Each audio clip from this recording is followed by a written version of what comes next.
from Corsica to the 4th Rome. This video is purely for entertainment and does not infringe on copyrights or laws. The rights to the novel and image belong to the original author. We do not claim ownership. Don't like waiting and want to listen to this fanfic in full now? Subscribe to our Patreon, where you'll find the best fanfics. Chapter 51, Epoch-Making Weapons. Lawrence, who was staying at the garrison, had no time to rest. He had one more thing to do, which was to cooperate with Major Tripoli to transform the smoothbore musket. After General Nathan learned about it, although he did not believe that Lawrence could come up with any results, he still sent people to prepare the necessary tools and materials for the two of them for the sake of Major Tripoli, a skilled firearms craftsman, and provided dozens of muskets that were scrapped due to malfunctions for experiments. Of course, the real work still depended on Major Tripoli. Although Lawrence had sufficient theoretical knowledge, he was afraid that he could not even make a nail if he was asked to swing a hammer to forge iron. Everything is ready, Major Bonaparte. Major Tripoli looked at the scrapped muskets, pig iron and various parts on the ground, and rubbed his hands excitedly. If the principle Lawrence said can really be realized, people will definitely mention his name Tripoli when they mention muskets in the future. Lawrence nodded and decided to start with engraving rifling. Although rifled guns appeared as early as the 15th century, the production of rifled guns was very low because of the time-consuming, labor-intensive, and high-precision process of engraving rifling.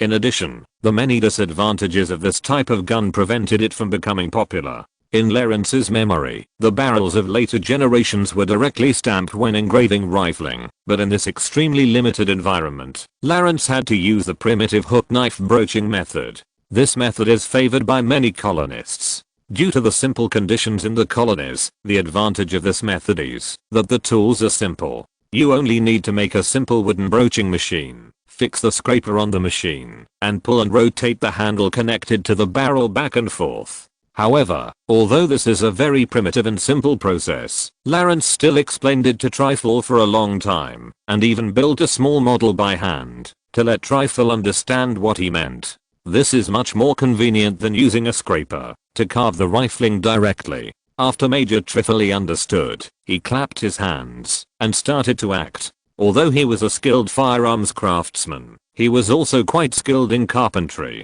Lawrence stood by to help him and pointed out problems from time to time. After 2 or 3 hours of tossing, Major Tripoli finally made a sturdy and durable scraper according to Lawrence's idea. As for the scraper used, Major Tripoli also burned a furnace of high carbon steel without stopping and used these high hardness steels to make more than 10 scrapers at a time as spares. After completing all the preparations, it was already dark. Lawrence wanted to continue tomorrow, but Major Tripoli excitedly pulled Lawrence to make the test product tonight. Seeing this, Lawrence had to smile bitterly and sent someone to get some torches for lighting and accompanied Major Tripoli to continue processing. When using the scraper broaching method, it only takes 20 times to make a rifling groove, but Major Tripoli broached each rifling groove hundreds of times to ensure quality. It was not until midnight that Major Tripoli took the barrel off the broaching machine, panting, and assembled the buttstock, flint, striker and other parts.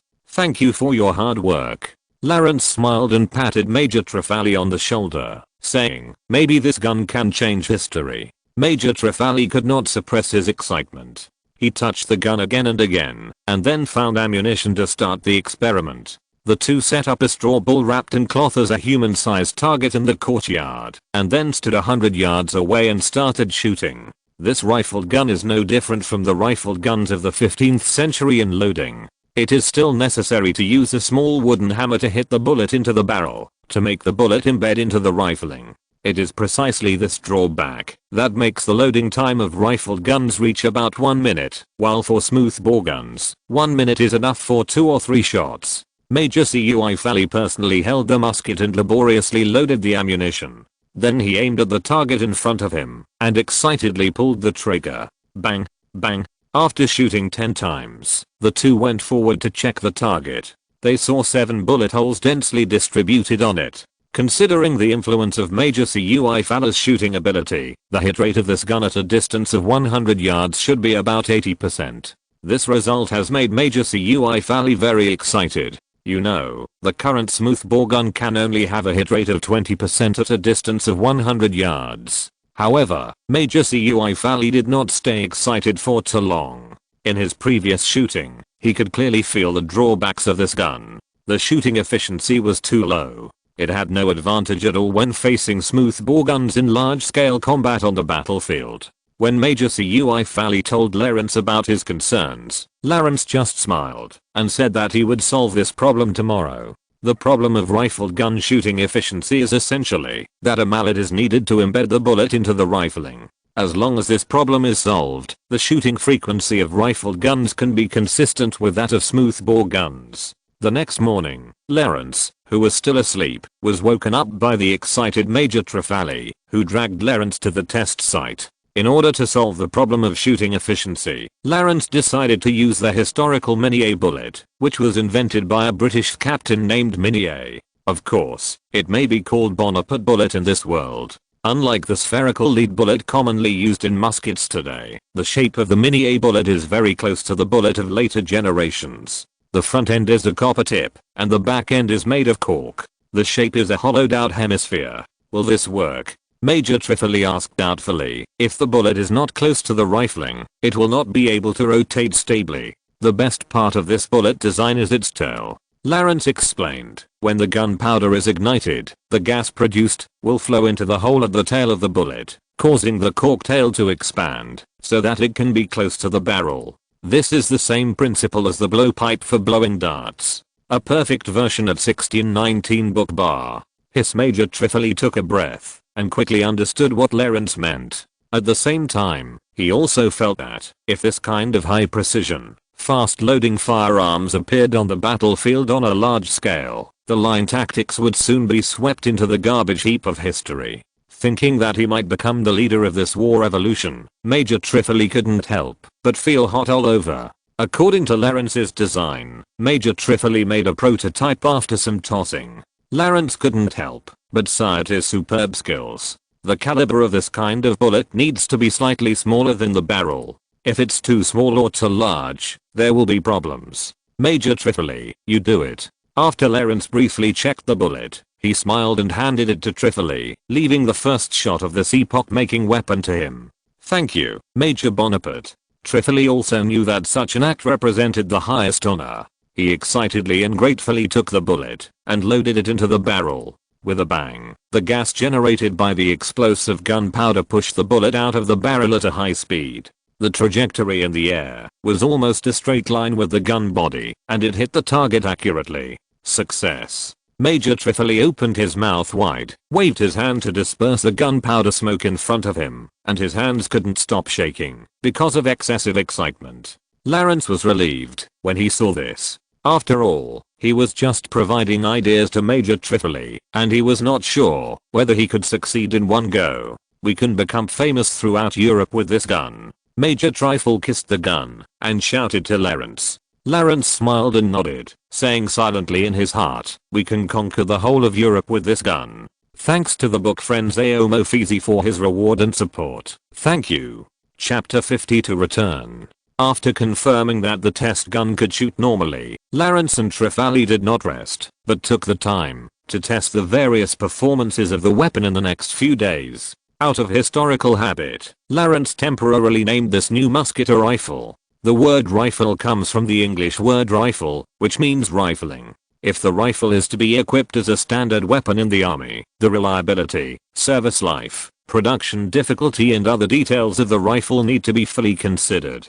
The hit rate of a human target at a distance of 100 yards can reach 75%. If the rifling is more refined, it should be able to be improved. Major Trefally recorded in his notebook and said to Lawrence, unfortunately, its manufacturing process is much more complicated than that of ordinary muskets. Ordinary apprentices should not be able to handle the rifling, including this special bullet. The precision level is higher, and it is basically impossible to mass produce it by hand. Lawrence also nodded in agreement. In the experiments of these days, the two found that the manufacturing difficulty of Minié bullets is far greater than the gun itself, including the materials for making bullets. The front part was fine. In order to adapt to the expansion of the back end, Lawrence decided to use softer metal lead. As for the cork part of the back end, the two found in the experiment that the best effect was to boil and soften the oak bark and cut it to get the cork. In mass production, just the process of processing the oak bark would probably require a lot of manpower. Bullets are the biggest source of material consumption in war. Even under the tactic of firing in a line, an average of 300 bullets are consumed to hit an enemy. In addition, soldiers using this kind of gun need additional shooting learning and training. Lawrence and Trifle did not expect this weapon to appear on the battlefield soon. It probably won't be equipped in the army in the short term. Major Trifle caressed the gun in his hand with regret and asked casually, "I really want to see its performance in actual combat. Maybe there will be a chance." Lawrence pondered for a moment and said, "I can test this weapon in the patrol team, and I also asked the major to help me make 10 rifles and corresponding bullets. In addition, there is one more thing I hope Major Trifle can promise." Major Trifle looked at Lawrence's expression, which was extremely serious and earnest. Even on the battlefield, Lawrence rarely showed such an expression, so he nodded subconsciously and agreed. "You should also know the importance of the rifle. Before the right time comes, I hope the existence of this weapon will be a secret between the two of us." On February 20th, 1768, the Northern Corps of Corsica observed that the Genoese army had moved its base camp from the Creekwood fort to Bastia, and also built simple fortifications in the area around Bastia. This meant that the Genoese had no intention of retreating to the Creekwood fortress. This result relieved General Nathan and Lawrence. In this way, Lawrence's mission to the Northern Legion was successfully completed. At the same time, the 10 rifles and corresponding bullets that Lawrence asked Major Trifle to make were basically completed. After all, the parts of the muskets were all removed from the scrapped smoothbore guns, and Major Trifle only needed to complete the rifling and the forging of bullets. In addition, Major Trifle also used the craftsmanship of the rifle on the pistol and made a flintlock pistol with rifling for Lawrence.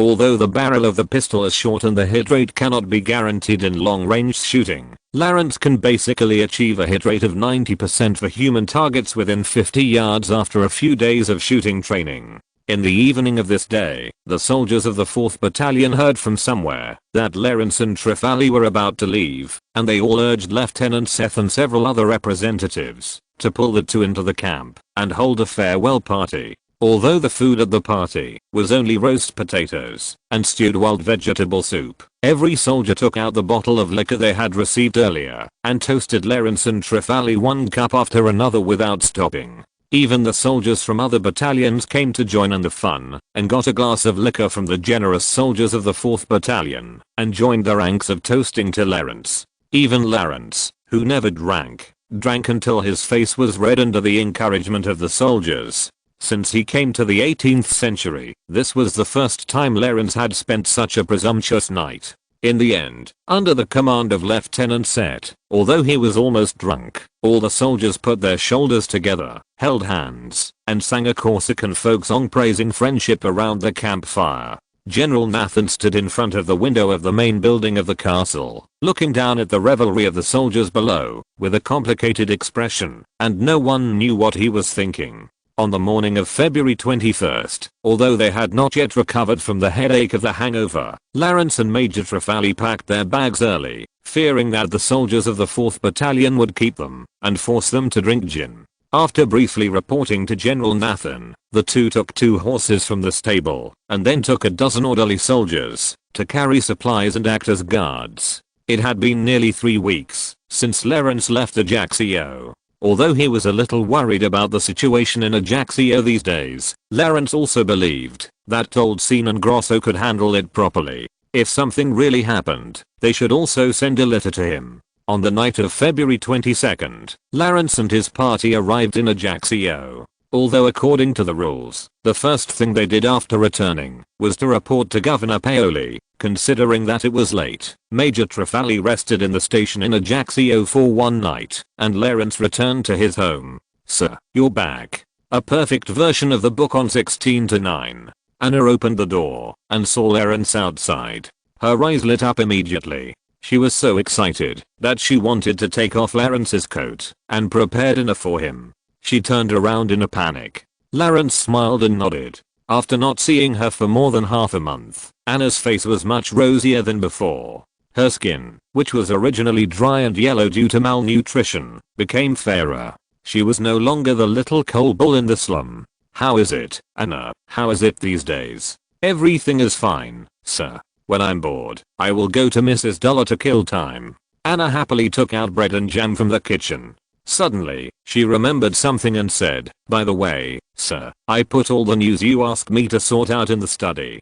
Do you want to read it now?" Lawrence stuffed wheat bread into his mouth and nodded. He couldn't help but sigh that Anna really helped him a lot. At least he didn't need to worry about his life. Lawrence took the small stack of letter paper handed over by Anna and glanced at it casually. Anna's handwriting was very beautiful. Although she had not received even elementary education, it could be seen that she had spent a lot of effort in writing these letters. Chapter 53 Meeting, Part 1. According to Lawrence's request, Anna would focus on filtering out the news about the West City District and the governor's mansion at the party. Several grocery stores in the West City District have not been extorted by gangs for protection fees this month. The patrol team eliminated several small gangs in the West City District, but some people were injured in the operation. The number of people entering and leaving the headquarters of the Dock Workers Union has been more frequent than usual recently. Lawrence squinted his eyes and ran his fingers over these records.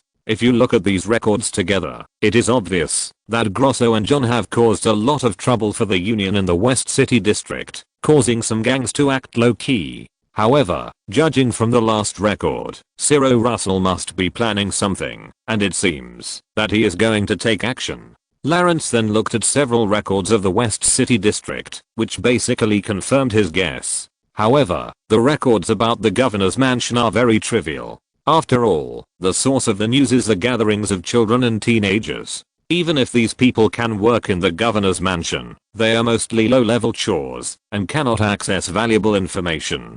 Gently placing the records on the table, Lawrence spread the jam on the bread and asked casually, "Besides these, are there any other rumors recently?" Anna put her index finger on her chin, looked at the ceiling and thought for a while, then laughed and said, "There is one thing that most of Ajaccio knows, saying that you captured a Genoese general alive on the battlefield." Lawrence smiled helplessly and shook his head. He wanted to say something modest, but then he thought that this was a great opportunity to strengthen his prestige among the people, so he said seriously, "Anna, tomorrow you will contact the leader of the party and ask him to do his best to publicize this matter. I want all the taverns in Ajaccio to discuss this matter in the next week." "Ah, I understand, sir." Anna nodded skillfully. Since it was a task assigned by Lawrence, she would do her best to execute it, even though she didn't know the reason. "Any other news?" Lawrence said, patting the breadcrumbs on his hand.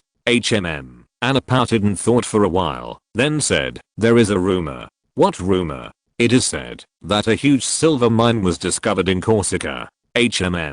Lawrence frowned after hearing this. This was obviously the second step of his plan with Governor Paulie. It seemed that Paulie did not want him to gain more power through this plan, so he sent someone to do it himself. However, it was also because the task of spreading rumors was relatively easy, and Paulie could complete it without Lawrence's assistance. After all, no matter what era, spreading rumors is much easier than spreading the truth.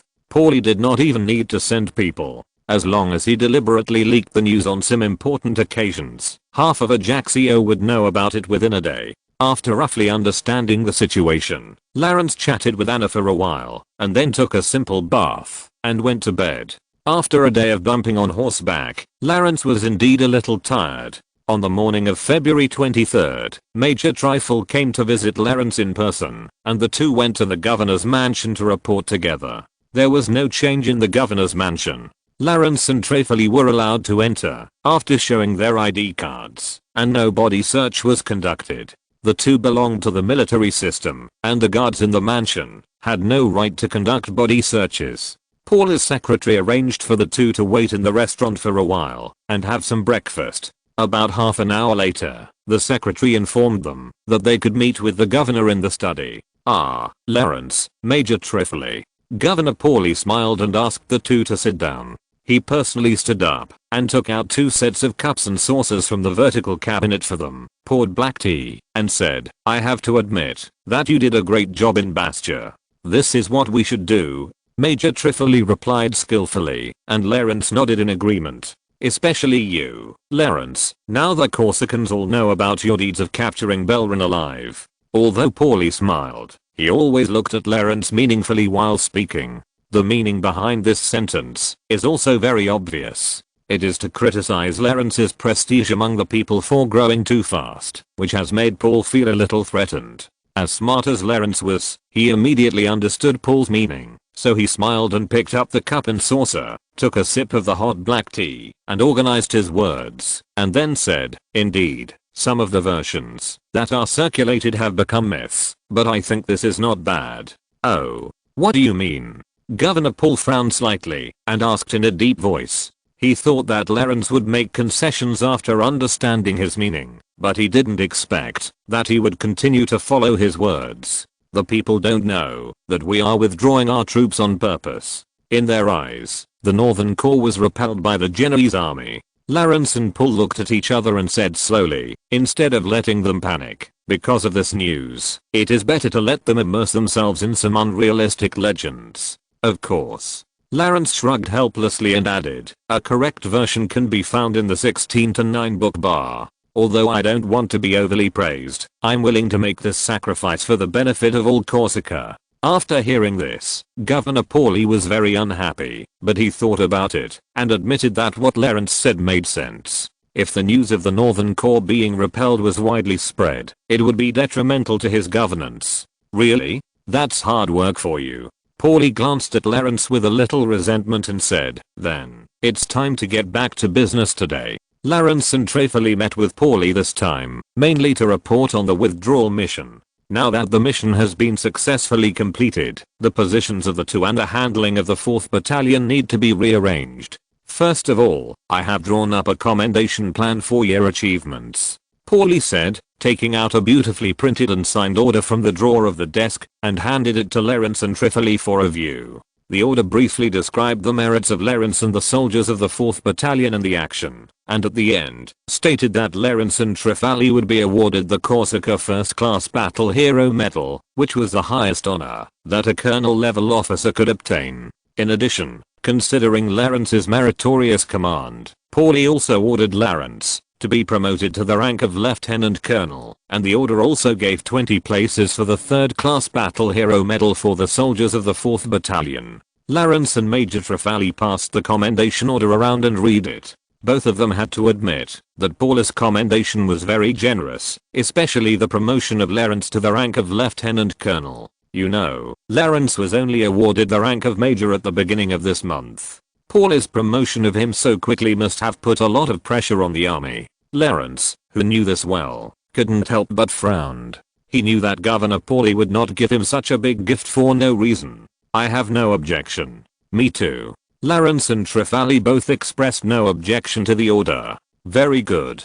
Governor Paulie nodded and put away the commendation. Then he held his chin with both hands and said in a deep voice, "In addition, regarding your future duties and the treatment of the 4th Infantry Battalion of the Northern Legion." Lawrence listened silently. He knew that the previous commendation was just a small part. The focus of this meeting was all on Paul's treatment of the 2 and the 4th Battalion. "I have decided to disband the 4th Battalion. Thanks to the monthly ticket of Silbook Friend. Thank you for your support."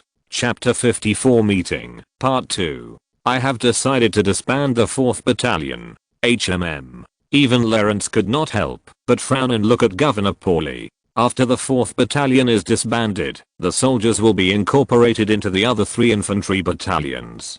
Governor Paulie added. Lawrence closed his eyes and pondered for a moment. It was obvious that Paulie was going to weaken Lawrence's appeal in the army. The generous reward was probably to stabilize the morale of the army. After all, disbanding a unit that was in its heyday would cost something even with Paul's absolute power in the army. Major Trifoli looked at Lawrence in shock. Although he knew that he would not return to the Northern Legion to take office, he was still reluctant to hear about the disbandment of the 4th Battalion. especially after spending that carnival night with the soldiers. Major Trefalli also had a deep affection for those soldiers. Lawrence slowly opened his eyes, looked at Governor Pauly, and said calmly, "I understand." This was not the result of Lawrence being forced to show weakness to Pauly, but a decision made after careful consideration. Lawrence deduced that, although his influence in the army would be severely damaged in the short term, in the long run, the soldiers of the original 4th Battalion would inevitably spread his reputation among the soldiers. In that case, if the timing was right, more soldiers might choose to follow him. It's like a drop of ink dripping into a glass of clear water. Lawrence thought so. Seeing that Lawrence accepted it directly, Major Trifle had no choice but to nod his head to express his acceptance. Governor Pauly did not expect Lawrence to accept it so readily. He was stunned for a moment before continuing. "In this case, Major Trifle, you will continue to stay in the camp in Ajaccio as a quartermaster. Lieutenant Colonel Bonaparte, you will continue to serve as a staff officer in the governor's office." Lawrence and Trifle looked at each other again, and then said that they had no objection. Since the organization of the 4th Battalion had been disbanded, the two of them would of course return to their respective posts. Then, "Major Trifle, you can leave first. I have something to say to Lawrence." Pauly was in a much better mood when he saw that the two had directly accepted his treatment. Major Trifle stood up, nodded to Lawrence and Governor Pauly, and then opened the door and walked out. And Lawrence also knew that Pauly would discuss the plan next. Governor Pauly remained silent until half a minute after Major Trifle left. He then stood up and closed the door of the study room, then returned to his seat and said in a deep voice, "There is good news. HMM." Although Lawrence pretended to be confused from the news he had already learned, it should be that the two's plan had achieved results. "According to my intelligence, Genoa has recently sent a batch of troops and supplies to Corsica, and it is expected to be ready to regroup and adopt an offensive posture. In addition, the Genoese delegation that has been living in Versailles has also left, and it seems that no agreement has been reached. Then Corsica will not be in danger from the French in the short term," Lawrence said with a smile.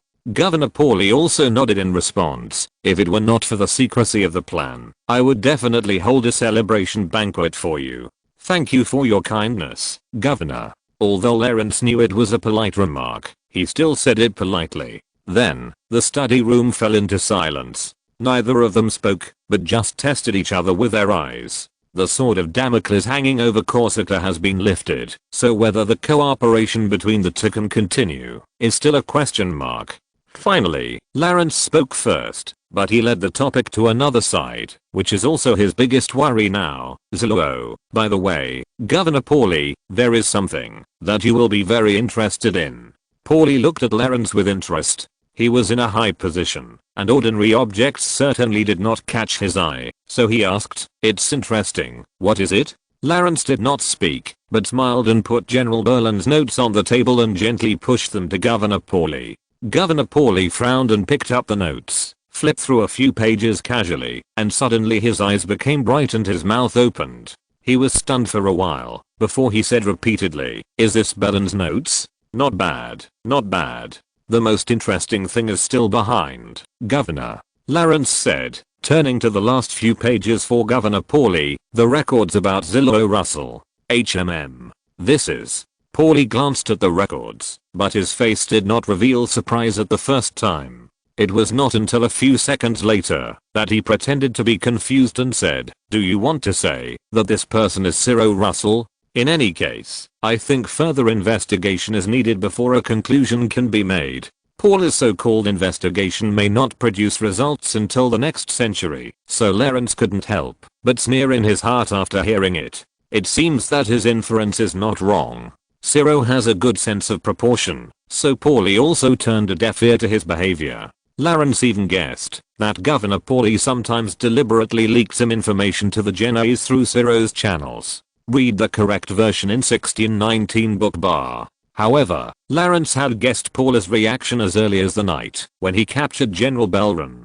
So after hearing what Governor Pauly said, Lawrence did not feel frustrated, but took out the letter without changing his expression. "Okay, but I also found this unsent letter in General Belron's residence. Although I have considerable trust in Mr. Cyril Russell, I have to admit that the content of the letter is simply horrifying. Paulie frowned and took the letter from Lawrence's hand, spread it on the table, took out a monocle from his arms, and clamped it on his nose, glanced at the letter and murmured casually, "Well, this is indeed Belron's handwriting, consistent with the handwriting on the previously intercepted letter, and there is no problem with the seal." However, as Paulie continued to read, his murmurs soon stopped, and his face suddenly turned livid, as if a pure believer had been subjected to some kind of strong blasphemy. The study was silent, and only Governor Paulus' heavy breathing could be heard, which was the result of his forcible suppression of anger. This bastard. A two-faced villain. A daring demon.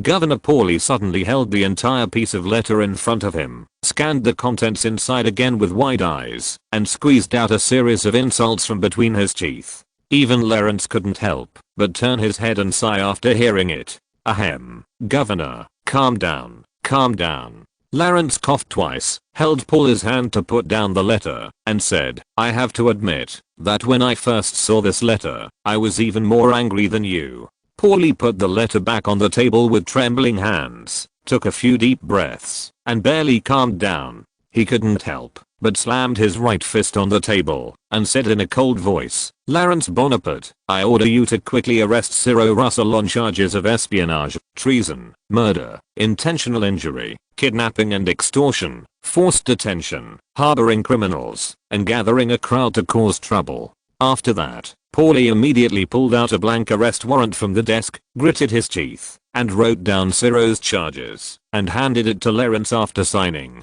Lawrence took the arrest warrant and took a look at it, but did not stand up immediately. Instead, he shook his head slightly and said, "Governor, you should also know that with ZLUO's power, it is impossible for me to capture him alive." Paulie took the arrest warrant from Lawrence with a stern face, added a sentence on it, and then said, "It doesn't matter whether he lives or dies, I don't need to capture him alive, and I don't need his body, I just want the news of his death. Understood?" Lawrence nodded seriously, took the arrest warrant, stood up and walked out of the study. At the moment when his back was turned to Paulie, Lawrence couldn't help but curl up the corners of his mouth. If you're listening to this novel on a channel other than Fanfic World, it means they downloaded and uploaded it without effort. We cordially invite you to visit our channel, Mundo Fanfic Novelos. There you'll find the original version of this story and you can explore many other novels of various genres. We're waiting for you to immerse yourself in a world of incredible novels.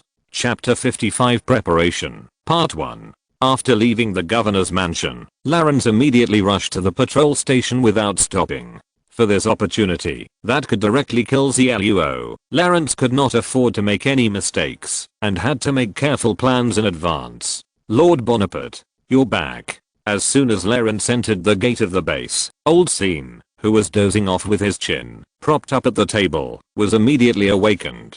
He hurriedly stood up from his chair, trotted to Lawrence, and asked like a machine gun, "Oh my god, you just came back today. Will you stay in Ajaccio? Why didn't you write to inform the brothers in advance? Otherwise, we would have prepared a banquet to welcome you." Old Scene was talking continuously, but when he saw Lawrence's serious expression, he interrupted himself and asked worriedly, "Did something happen?" Lawrence nodded slightly, found a chair and sat down, and gave brief instructions. Old Scene, send someone to the West City District to ask Grosso and Jan to come back to see me. Remember, don't reveal your identity when you come and go. Yes. Old Scene stood at attention, responded neatly, and then turned to the second floor to find a suitable person to convey the order. Old Scene knew much more about the personalities and abilities of these patrolmen than Lawrence. It would take more than an hour for Grosso and his men to arrive, so Lawrence called Old Scene to chat and asked about the patrolmen's recent situation.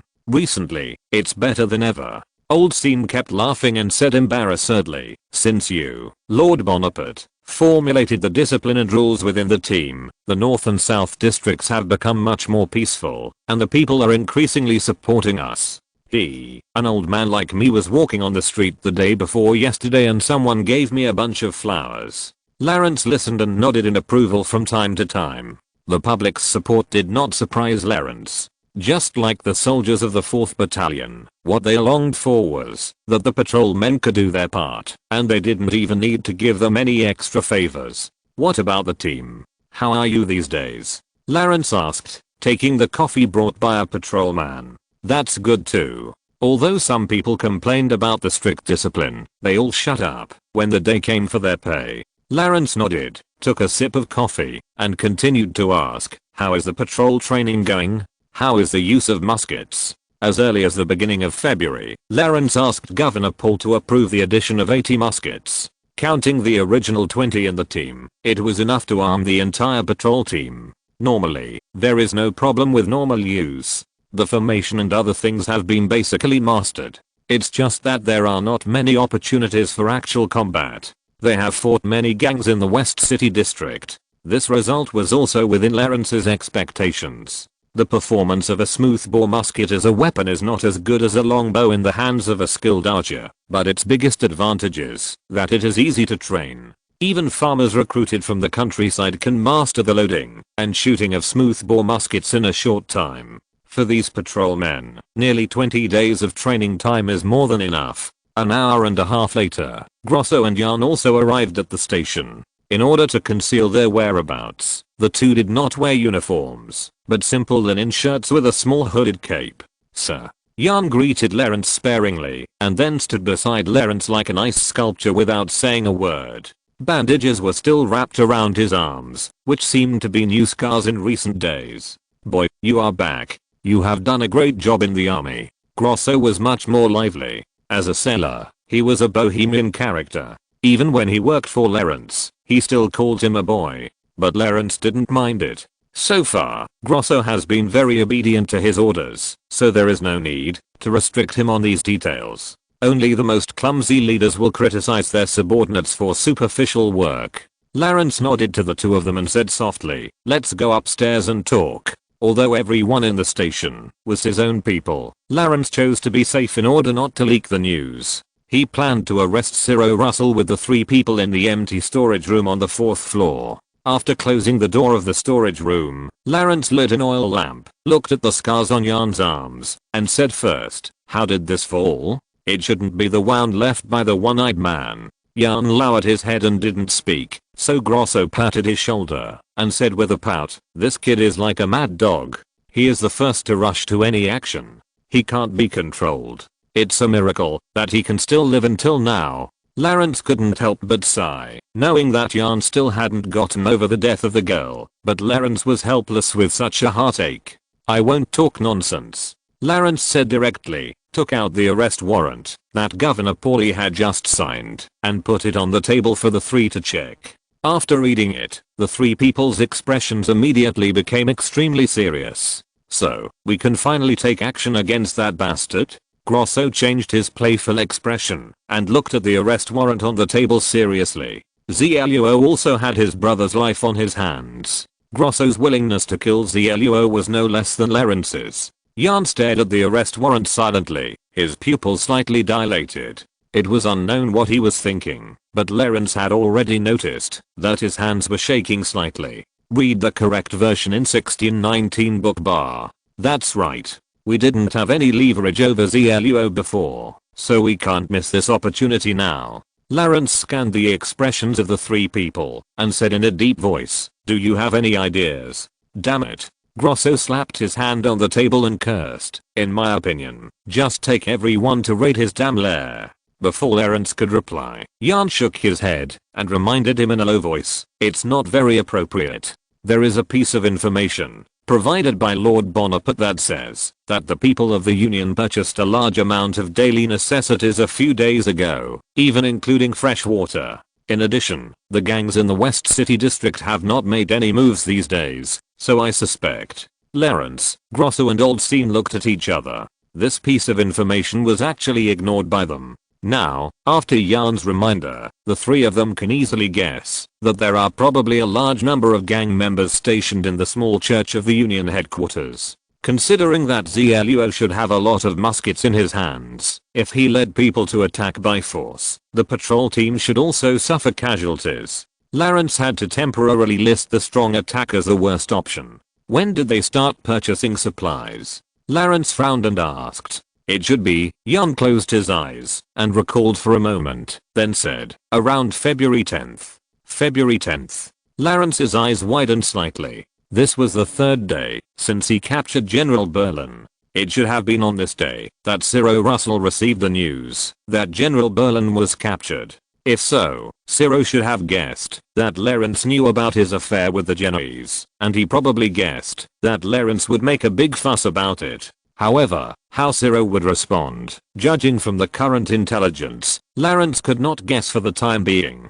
Thanks to Lord Good Fortune and book friend 201805010025552894 for their monthly tickets. In addition, special thanks to Lord Good Fortune for his reward support. Chapter 56 Preparation, Part 2. Lord Bonaparte, why don't you ask for the assistance of the military forces? Old Scene suggested worriedly. Lawrence shook his head slowly. Regardless of whether Paulie agreed or not, he had to start the action before Paulie suspected that the letter was forged. If the army interfered, some unexpected events would inevitably occur. We must start the action the day after tomorrow at the latest. Lawrence looked at the three people and said firmly, Ciro has always been a great concern for Lawrence, and Lawrence will never miss this opportunity to crush him to ashes. Grosso, Jan and Old Scene looked at each other, and then looked at the arrest warrant on the table.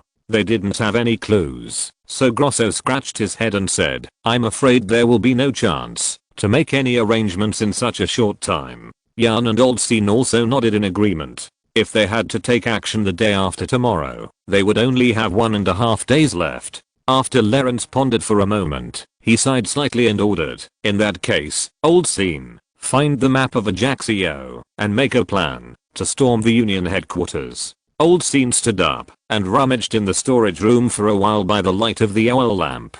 He found a dusty topographic map of the surrounding areas of Ajaccio and spread it out on the table. Lawrence looked at the terrain around the headquarters of the Dock Workers Union, frowned, and analyzed. This church is built on the beach. There are no other buildings around, and the terrain is very open. The enemy occupies the building to resist. We launch an attack in such a terrain, and the losses are estimated to be not small. Jan added, judging from the amount of materials they purchase each time, the number of the enemy should be slightly more than ours. Grosso couldn't help smacking his lips, touching his chin and said, so, the enemy has the terrain advantage, and the number is not less than ours. Let alone the losses, whether we can capture it is still a problem. Otherwise, we will directly surround the church. Anyway, we have an arrest warrant in our hands, and it will not be a problem to surround it for 10 days. Lawrence shook his head and rejected the proposal to surround it.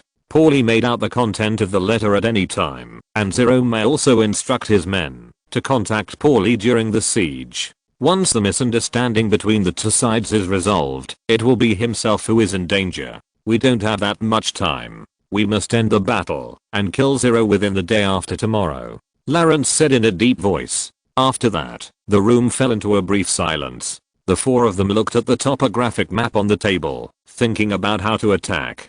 Damn it. Grosso grabbed his hair in annoyance and complained. I really want to bring dozens of artillery to bombard that son of a bitch. Otherwise, I can just bring thousands of people to rush in and kill the damn Ciro Russell with my own hands. Lawrence smiled bitterly and shook his head, trying to persuade Grosso to give up his unrealistic idea. However, after Lawrence thought about Grosso's words, his eyes suddenly lit up, and he slapped his right hand on the table excitedly, and said excitedly, Grosso, what you said makes sense, let's do it. Ah. Grosso looked at Lawrence with a strange expression, and couldn't help saying, boy, are you hysterical or something? We only have 100 or so people, let alone thousands of people. We can't even get thousands of pigs together in these 2 days. And there are not many artillery pieces in the Corsican army, and you can't even find a place to steal. Even Jan and Old Scene, who trusted Lawrence infinitely, couldn't help but frown and look at Lawrence, wondering what he was thinking. Ignoring the puzzled looks of the three people, Lawrence lowered his head to look at the topographic map, pondered for half a minute before looking up, looking at the three people and said firmly, we have artillery. Every merchant ship sailing on the Mediterranean is equipped with artillery. We also have people. Every poor person struggling in the West City district who is poisoned by gangs is our backer. The three people couldn't help but look at each other after hearing this. They all stood there in a daze, not knowing what to say. In the end, Grosso, who was outspoken, took the lead in denying, "Boy, why don't you say that the poor people all over the world are your backers? In a sense, they are too. They will unite one day." Lawrence coughed twice and explained, "Ahem, back to the topic. Grosso, you said you have a way, right? Can you contact a captain? His ship should preferably be converted from a warship like the White Rose." Grosso took a breath, pulled over the map, and took a look, and understood what Lawrence meant. "You want to bombard their headquarters from the sea." Indeed, their headquarters is less than 600 yards away from the sea.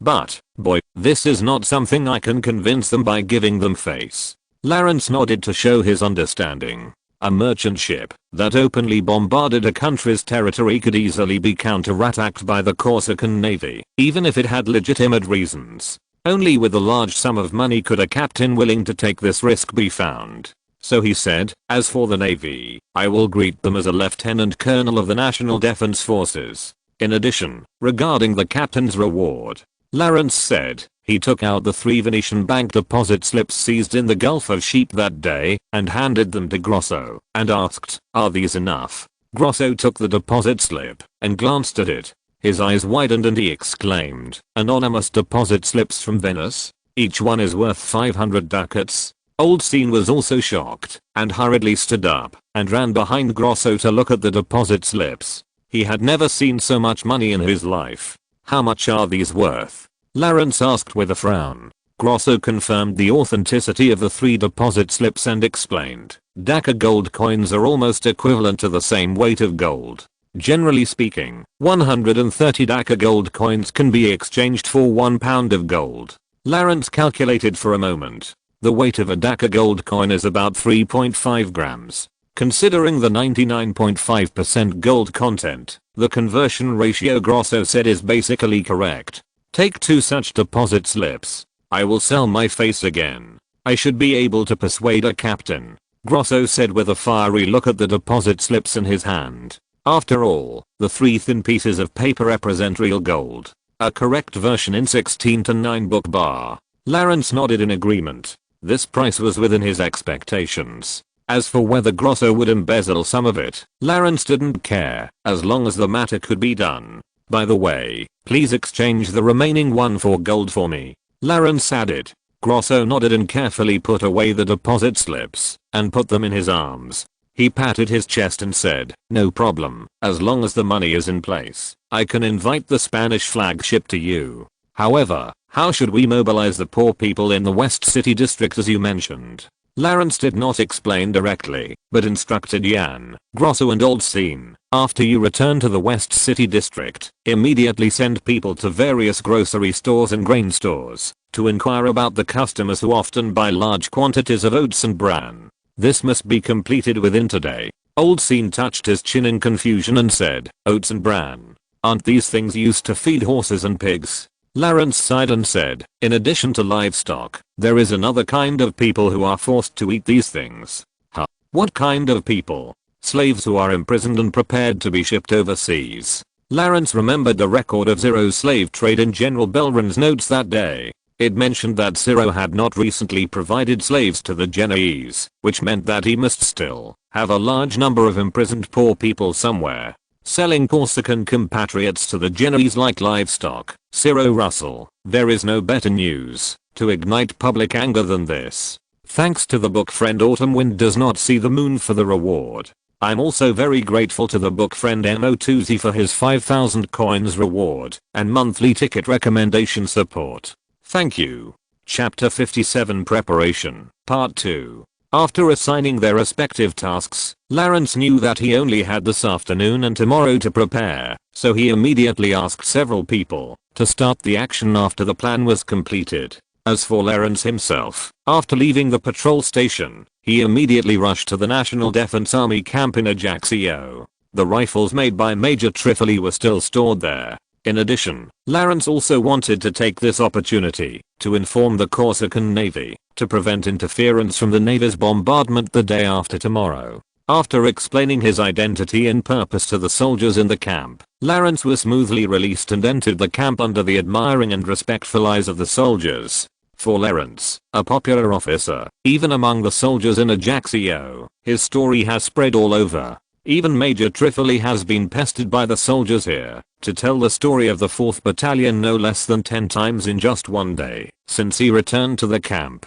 Under the guidance of a soldier, Lawrence also met Major Trifoli, who had just returned to his post. "How's your work?" Lawrence greeted with a smile while looking at Trifoli, who was sorting a stack of documents half a meter high. Major Trifoli wiped the sweat from his forehead and shrugged helplessly. "It's just some daily procedures. I've been a quartermaster for so many years, it's not difficult." "Oh, those rifles are still with me. I'll send someone to deliver them to you later." Of course, no one else knows about these guns. According to Lawrence's request, the existence of the rifles is still a secret. Major Trifoli also wants to seize this opportunity to become famous in Europe and fully cooperates with Lawrence's confidentiality requirements. Lawrence nodded, then looked at Trifoli seriously and said, "By the way, Major, are you familiar with the Navy?" "Navy?" Major Trifoli scratched his head and said, "There are only 2 main battleships in the Navy, which are usually moored in the port of Ajaccio.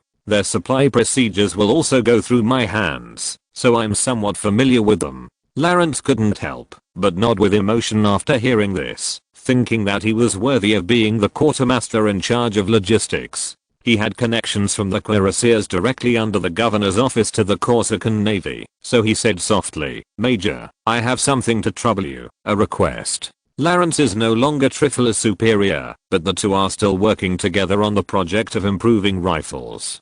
Considering this relationship, Lawrence estimated that Major Trifoli would not be able to refuse. "Well, Lieutenant Colonel Bonaparte, just say it directly." Trifoli put the documents on the table and clapped his hands generously. "The day after tomorrow, the headquarters of the Dockworkers Union will be bombarded from the sea. I hope the Corsican Navy will not take any action." Lawrence lowered his voice, even though he knew that there were only 2 of them in the room. As soon as he said this, Major Trifoli couldn't help but stand there with his mouth wide open.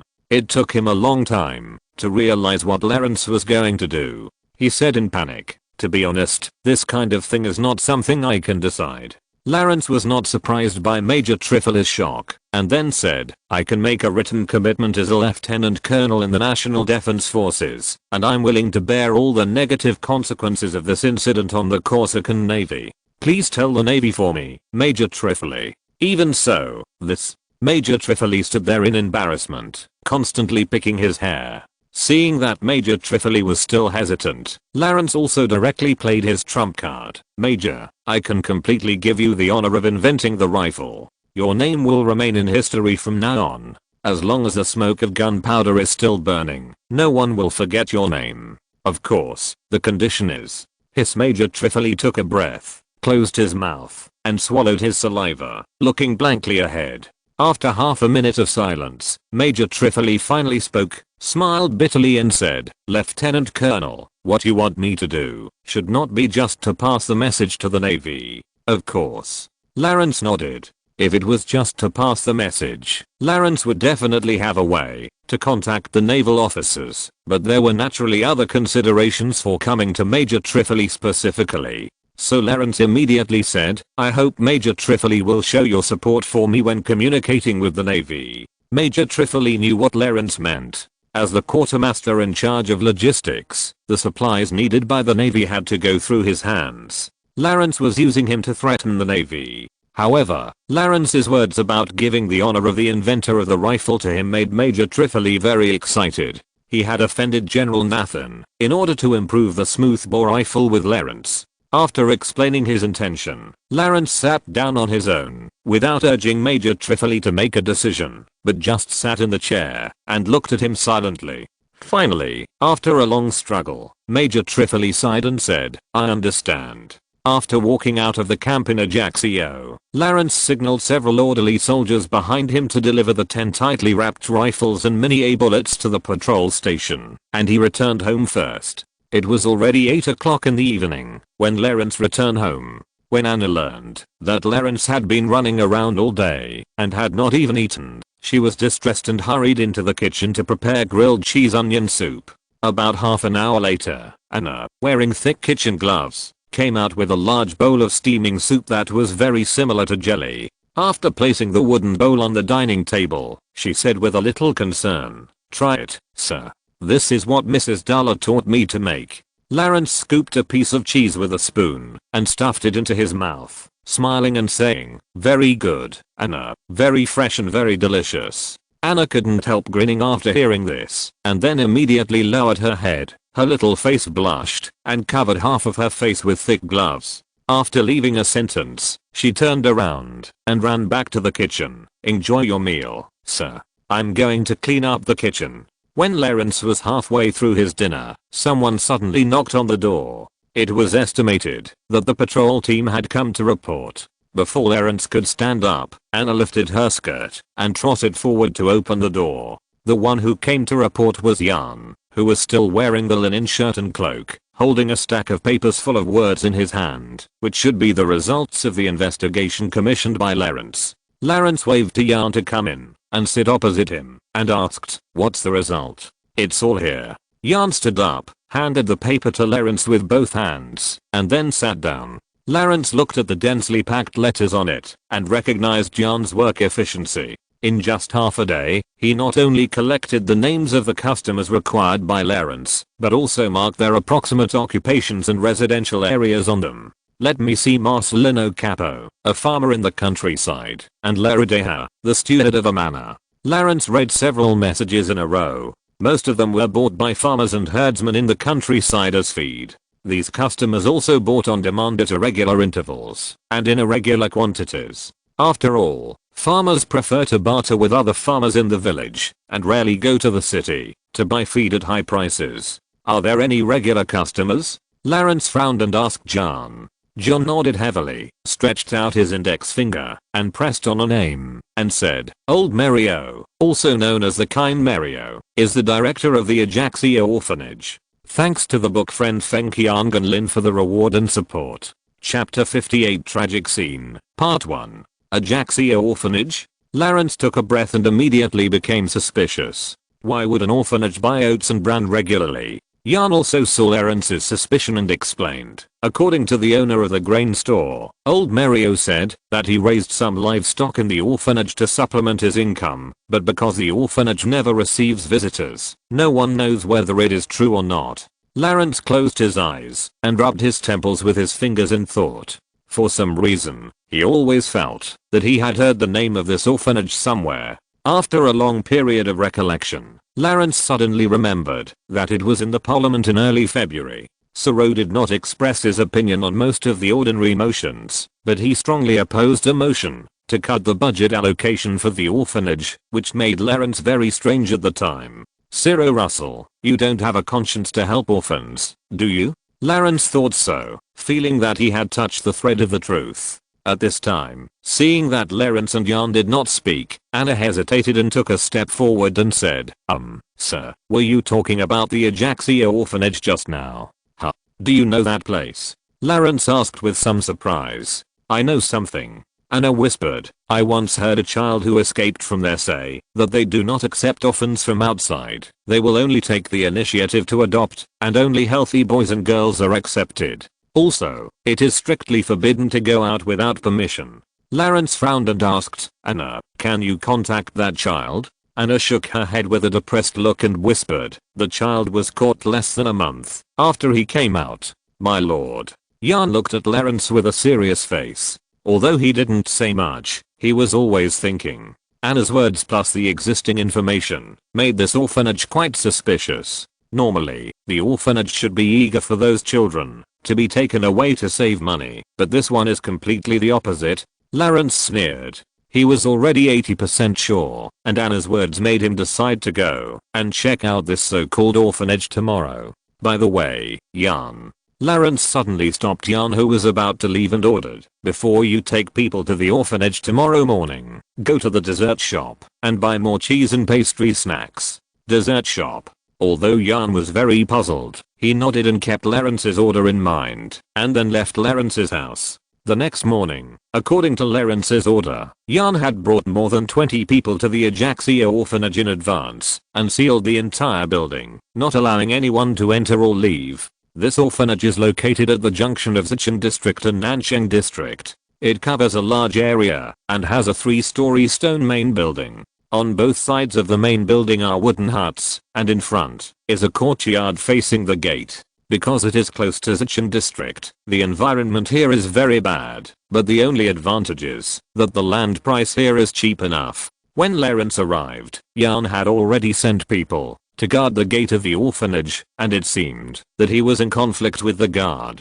Lawrence did not rush to join the conflict, but first walked around the orphanage. According to his observation, this building should have a door in the southeast, northwest and northeast directions. There are obvious signs of demolition and modification on the wall, and only one main door was retained in the end. In addition, the wall here is also obviously raised a lot on the original basis, and the boundary between the two sections of the wall is very clear. In addition, Lawrence could not hear any movement inside when he stood outside the wall, as if there was no stranger in this huge courtyard. After a simple reconnaissance, Lawrence came to the main gate and revealed his identity to the guards, who were confronting the patrolmen. What happened? Lawrence frowned and asked Jan, who had even drawn his sword and seemed to be ready to fight with the guards holding iron bars in front of the iron gate. Before Jan could answer, the leading guard shouted loudly, "You are Captain Bonaparte, right? I don't know why the patrolmen surrounded the orphanage.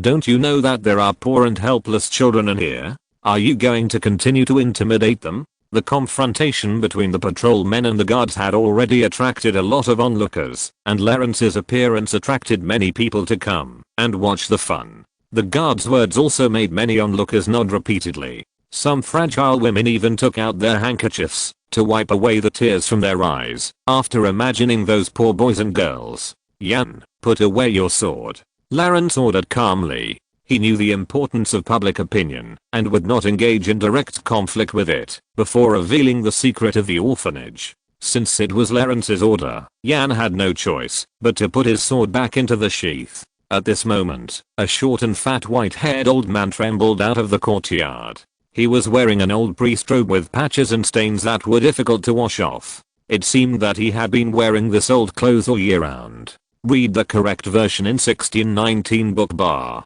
As soon as the old man arrived at the door, the onlookers recognized him. "Look, it's the director, old Mario. His hair has turned a lot whiter. It seems that he has been taking care of the children too much. After all, it's not easy for one person to manage such a large orphanage." Lawrence squinted his eyes and looked at old Mario, then took 2 steps forward, extended his right hand in a friendly manner, and said with a smile, "You must be Director Mario. I've heard of you for a long time." Old Mario slowly extended his hand and shook it with Lawrence. He forced a smile on his wrinkled face and coughed and said, "Ahem, it's Mr. Bonaparte. I wonder why you are visiting here today. I have official business. Please forgive me, Director." "Official business?" Old Mario pulled his hand back abruptly, pretending to be panicked, and said in a voice that all the onlookers could hear, "Are you here to arrest someone? Oh my god, here we only have innocent children and old bones like me. How could there be criminals? The rest are these guards. They are all here. Who are you going to arrest?" Before Lawrence could reply, the crowd was already whispering, "Old Mario is right. In the orphanage, there are only the children and a few guards. That's right. The children are not allowed to go out. Old Mario is a devout believer who has sworn an oath to God.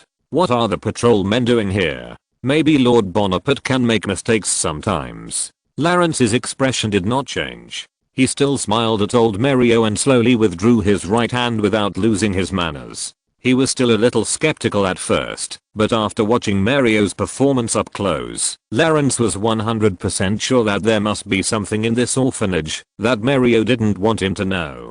Thanks to the monthly ticket support of the book friend call RGUI bar. Chapter 59 Tragic Scene, Part 2. "Sir, you can see that all the people in the orphanage are here." Old Mario drooped his eyes and shouted to the onlookers, "Could it be that you want to say that my old bones are guilty? The Lord in heaven and the people on earth can testify that I'm absolutely innocent. As soon as Mario finished speaking, the crowd immediately heard a wave of support for Mario. Lord Bonaparte. Old Mario is absolutely innocent. That's right, we all call him the kind Mario. Please investigate it clearly before taking action, Lord Bonaparte. Lawrence looked at old Mario and couldn't help but curl his lips. Today he saw someone who liked to use public opinion to build momentum like himself. However, old Mario's skill in playing these tricks was not even half as good as Lawrence's. As early as when he found out that Mario also had a nickname Kind Mario, Lawrence had already expected that old Mario would definitely have a thick disguise for ordinary people. Only in this way could he bury the secrets of the orphanage for a long time. Sir, what should we do? Even Jan couldn't stand it after hearing the discussion of the people around him. He whispered in Lawrence's ear, although we can force our way in, it is difficult to conduct a thorough search in this way, and if we don't find any results, the consequences will be. Where is the thing I want you to buy at the dessert shop? Lawrence suddenly asked Jan. Jan was stunned for a moment, not knowing why Lawrence suddenly mentioned this, but he quickly replied in a low voice, let a few patrolmen hold it. As he said that, Jan pointed to the patrolmen holding large paper bags at the outermost edge. Let them come over. After Lawrence gave a brief order, he turned to the onlookers who were chattering and said loudly with a smile, citizens, friends, please give me a chance to speak. The originally noisy crowd immediately quieted down, and people looked at Lawrence, expecting how Lawrence was going to end this embarrassing situation. Friends, although our patrol team's responsibility is to severely punish evil deeds and arrest criminals, this is not the purpose of our visit to the Ajaccio orphanage today. The citizens were stunned after hearing this, and looked at each other in confusion, thinking, the patrol team is not here to arrest people. Could it be that they are here to do charity? Lawrence then said, we are not only public officials, but also citizens of Ajaccio. We also want to contribute a little to the progress of the city of Ajaccio. Therefore, we have brought gifts today to visit these unfortunate children. On behalf of all the patrolmen, I would like to express my most sincere concern to the children. Oh. The citizens suddenly realized that the patrolmen were not here to arrest people today, but to visit orphans. They immediately felt that these seemingly majestic patrolmen also had a warm side, and they talked about it. Lord Bonaparte is such a caring person. That's great, but I have lived in this neighborhood for so long, and have never thought of visiting these children. Dean Mario must be very happy too. Of course, in stark contrast to everyone's discussion, old Mario's face was livid at this moment, and he was completely frozen in place. He had heard that Lawrence Bonaparte was a ruthless man who was decisive and murderous, and thought he would bring people to force his way in, but he never expected that there would be such a method. Haha. Ha, so that's what you mean. Old Mario wiped the cold sweat with his sleeve, his eyes wandering, and said nervously, but the children. The children are praying. I will forward the things to the children. Before Lawrence could reply, someone in the crowd shouted, hey. Old Mario, let Lord Bonaparte in. That's right, the children will definitely like Lord Bonaparte, a first-class combat hero, to come and comfort them. The public opinion that was just used by old Mario to resist Lawrence suddenly became a pressure to force him. Seeing that there was no way to stop Lawrence and his party from entering, old Mario had to put his right hand behind his back and gestured to the guards, indicating that they should make corresponding preparations.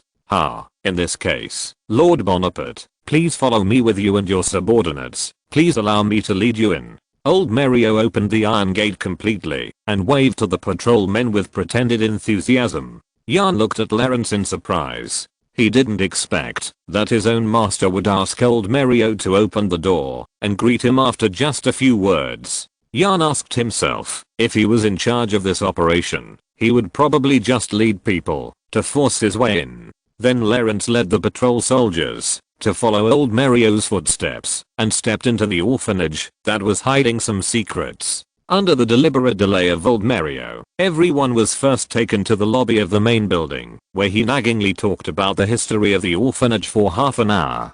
Finally, under the forced interruption of Lawrence, he asked people to bring a few children to accept condolences as representatives. After a short wait, 2 guards led a boy and a girl, 2 children about 14 years old, to the lobby nervously. Both children were thin, pale, and confused, like two dehydrated skeletons. Moreover, there was always a lingering pungent stench on the two children. Read the correct version in 16 to 9 book bar. Little John, little Amy, come here. Old Mario forced a smile on his wrinkled face and called the two children over. The two children stood there, staring at the front with unfocused eyes, as if they didn't hear anything, until the two guards secretly poked them hard from behind, and then they cautiously stepped forward. Lawrence had a kind smile on his face, stood up and walked to the children and squatted down, first asking the boy softly, "Your name is John, right?" Little John nodded absent-mindedly, and didn't say anything. Old Mario also stepped forward, rolled up Little John's sleeves and trouser legs and said, "This is a very poor child. His family died in a fire, and he himself suffered a lot of burns. Look." On Little John's arms and calves, you can see a large area of shocking burn scars, which almost covered his entire torso. Seeing this, the patrolmen also sighed and shook their heads, feeling very sympathetic to the poor child in front of them. However, Lawrence squatted in front of Little John, observing the scars on Little John with a serious face, then stretched out his hand to pull Little John's arm in front of him and looked at it more closely. For some reason, the scars on Little John made Lawrence feel very strange. "Sir Bonaparte, you will scare the children like this?" Old Mario shouted nervously. Ignoring Old Mario shouting, Lawrence gently put Little John's arm down, stood up, stared at Old Mario with cold eyes, and said in a cold voice, "Everyone listen to my order. Draw your swords and arrest these people for me."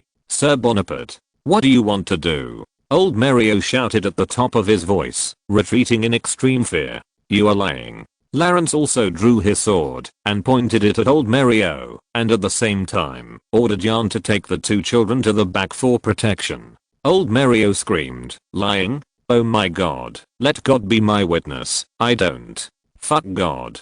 The wounds on that kid are not burns at all, they are scars left by someone deliberately corroding with strong acid." Lawrence couldn't help but curse in pain and walk towards Old Mario with a knife. Although the scars left by thermal burns and chemical burns are extremely similar, the depth of the scars of the former is different, while the depth of the scars of the latter is consistent and deeper. If Lawrence had not received corresponding safety education during college, he would have been fooled like other patrolmen. Chapter 60 Tragic Scene, Part 2. You. How did you know? Old Mario retreated step by step under the pressure of the knife, and only after retreating to the corner did he collapse on the ground trembling all over. After receiving the order, the patrolmen immediately controlled the guards in the hall and outside, and took them all to the courtyard for custody. "Tell me, why did you do this?" Lawrence said, and kicked Old Mario's lower abdomen without any hesitation. Old Mario immediately felt a sharp pain and nausea, and opened his mouth to vomit a few mouthfuls of bile. "Speak to me." Lawrence put the knife on Old Mario's neck and slightly used force to pierce the blade into the skin. I say. Old Mario's expression was distorted by extreme pain, but after the cold blade was placed on his neck, he still cried out in the desire to survive, to make money. Ordinary beggars kneeling on the street can't beg for a few silver coins a day, but children with missing limbs or injuries like this can be given a gold coin a day. Moreover, the people in the parliament will only allocate funds to us when they see children like this. Lawrence looked back at the girl next to Little John, and then he found that one of her trouser legs was empty. "Are all the children here like this?" Lawrence's pupils shrank, and he couldn't help but increase the strength of his hands, letting the blade sink a few inches under the skin, and asked sternly, No. Old Mario closed his eyes and screamed in horror. "Only those with weak bodies and stupid brains will be dealt with and then sold to gangs to make money for them. Those with better qualities will be keep. What for?" Lawrence frowned and asked. He felt that he was about to get the answer he wanted. However, this time, although Old Mario's face was covered with snot and tears, he seemed to have not heard Lawrence's question. He closed his eyes and trembled, saying nothing. "I'll remind you one last time. Talk to me." Lawrence put down the knife, clenched his left fist and hit Old Mario's stomach with all his strength. Ugh. The hit Old Mario opened his mouth and retched. He couldn't even sit up and fell to the ground slowly, saying, "I can't say, I can't say, I can't say." Seeing old Mario's reaction, Lawrence had basically come to a conclusion, so he asked directly, "Is it related to Cyril Russell?" Old Mario raised his head in horror, staring at Lawrence with wide eyes. His turbid eyes were full of fear and terror. He kept muttering, as if he had lost his mind, "I didn't tell you. It wasn't me. It wasn't me. I didn't tell you." Sure enough, it was him. Lawrence couldn't help spitting on the ground and looked back at the two poor children. They were staring at old Mario and Lawrence with blank eyes, not knowing what happened. Jan. Lawrence sheathed the dagger, took a deep breath to suppress his anger, and then called Jan over. "What's the matter, sir? Send someone back to the base now and transfer another 30 people to search this orphanage inside and out." Understood. Then, Lawrence squatted in front of old Mario, who had barely recovered a little, and said without any emotion, "Did you hear me? No matter what the secret is, I will find it out. If you cooperate enough, I can consider pardoning your crime." The remaining pain in his abdomen still made old Mario unable to stand up. He had to curl up on the ground, grinned miserably, and said, "I dare not." Lawrence couldn't help sighing for this stubborn old man. He pinched his chin with his hand, made him look directly into his eyes, and said, "You should know the relationship between me and Zero, right?" Old Mario nodded with difficulty. "Tomorrow, either I die or he dies. If I die, you can't live either. If he dies, you still have a chance of survival." When old Mario heard this, he looked at Lawrence with wide eyes in shock. He didn't know whether he was shocked that he still had a chance of survival, or that someone was going to attack Zluo. However, despite the shock, old Mario quickly understood what Lawrence said. If Zluo knew that he didn't keep the secret of the orphanage, he would go to see God. "I know." Old Mario squeezed out these words painfully. "Very good." Lawrence personally helped old Mario up and sat him down and asked, "Where did those strong children go in the end?" Old Mario held his stomach and muttered, "Don't you know everything? Read the correct version in 1619 book bar. I want you to tell me." In the end, they were all taken away by Cyril Russell, loaded onto the ship and taken away. Even though he had decided to cooperate with Lawrence, Mario still felt a chill on his back when he said this. You know, Mario couldn't bear to think about the fate of those who betrayed Cyril. "Okay, take me to see the children." Lawrence stood up and called 2 patrolmen to support Mario on both sides. Mario hesitated for a while, took off a brass key tied around his neck, and walked to a hidden corner of the hall with the help of the patrolmen. He lifted the carpet above, revealing a locked trapdoor below. "You beast, let those children live in this dark basement?" Lawrence glanced at Mario with disgust and said. Mario didn't say anything, lowered his head and slowly opened the trapdoor. The moment the door was opened, a pungent stench immediately surged from below. It felt like a mixture of sweat, excrement, rotten food, and even a bit of corpse stench. After old Mario led everyone down the wooden ladder, Lawrence felt as if he had come to hell on earth. A bottomless corridor, with densely arranged rooms on both sides, sealed with iron bars. With the dim light of the torch, Lawrence could barely see the black figures in the room squirming together.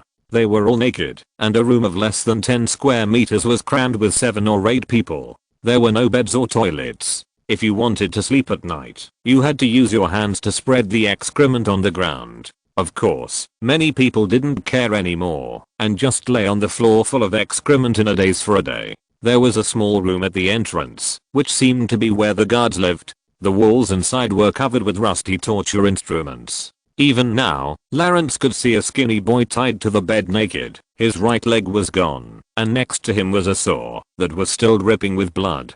"Jan, untie the boy," Lawrence said to Jan, forcing himself to endure the physical and psychological discomfort. "No, sir," old Mario said carefully, "the child died this morning. He didn't survive the operation." "Operation?" "That is, amputation, making him disabled." Lawrence had only been down there for a few minutes when he reached the limit of his psychological and physical endurance and came up with the patrolmen, who were equally unbearable. "Sir, shouldn't we release these children immediately?" Jan asked, looking at the trapdoor uncomfortably. Lawrence took a deep breath of fresh air and shook his head firmly. Now was not the time. to be full of chastity. The best effect would only be achieved if these children were released tomorrow. Before that, even after seeing the miserable condition of the children, Lawrence decided to let them suffer for another day. Jan then asked in a low voice, "What about old Mario? Why didn't the adults kill him?" "I will kill him, but not now.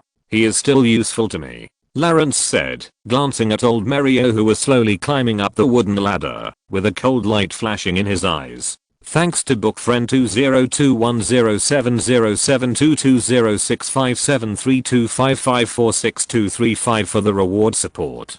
Chapter 61 The Storm is Coming, Part 1. With the cooperation of old Mario, Lawrence did not spend much time to find out the situation of the orphanage. Most of the children were imprisoned in the dark, damp and bad dungeon. In addition to the adopted children, there were even many captured adults who would be sent to the slave ship.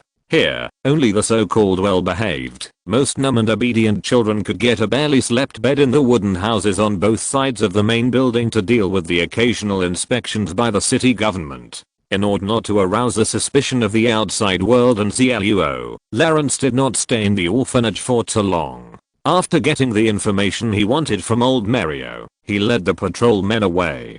Before leaving, Lawrence arranged for several patrolmen to live in the orphanage today, to prevent ZLUO from sending people to kill old Mario directly, and also to supervise old Mario not to have other thoughts. However, what neither old Mario nor Lawrence noticed was that shortly after Lawrence left, several seemingly indifferent pedestrians on the street turned into the same alley and disappeared at the corner of the street. About half an hour later, at the headquarters of the Dock Workers Union.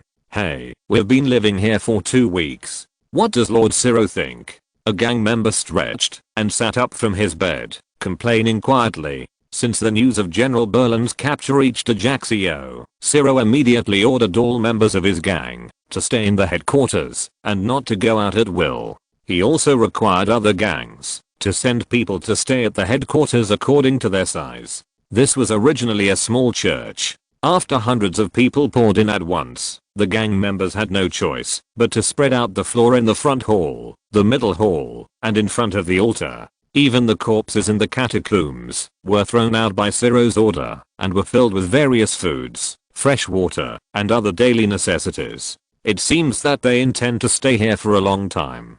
"Hush, keep your voice down." After hearing the man's complaint, another gang member quickly covered the man's mouth and whispered, "Speak less. I heard that this is inseparable from Bonaparte. A few days ago, Ciro heard that he had returned to Ajaccio, and he urgently stockpiled a batch of food.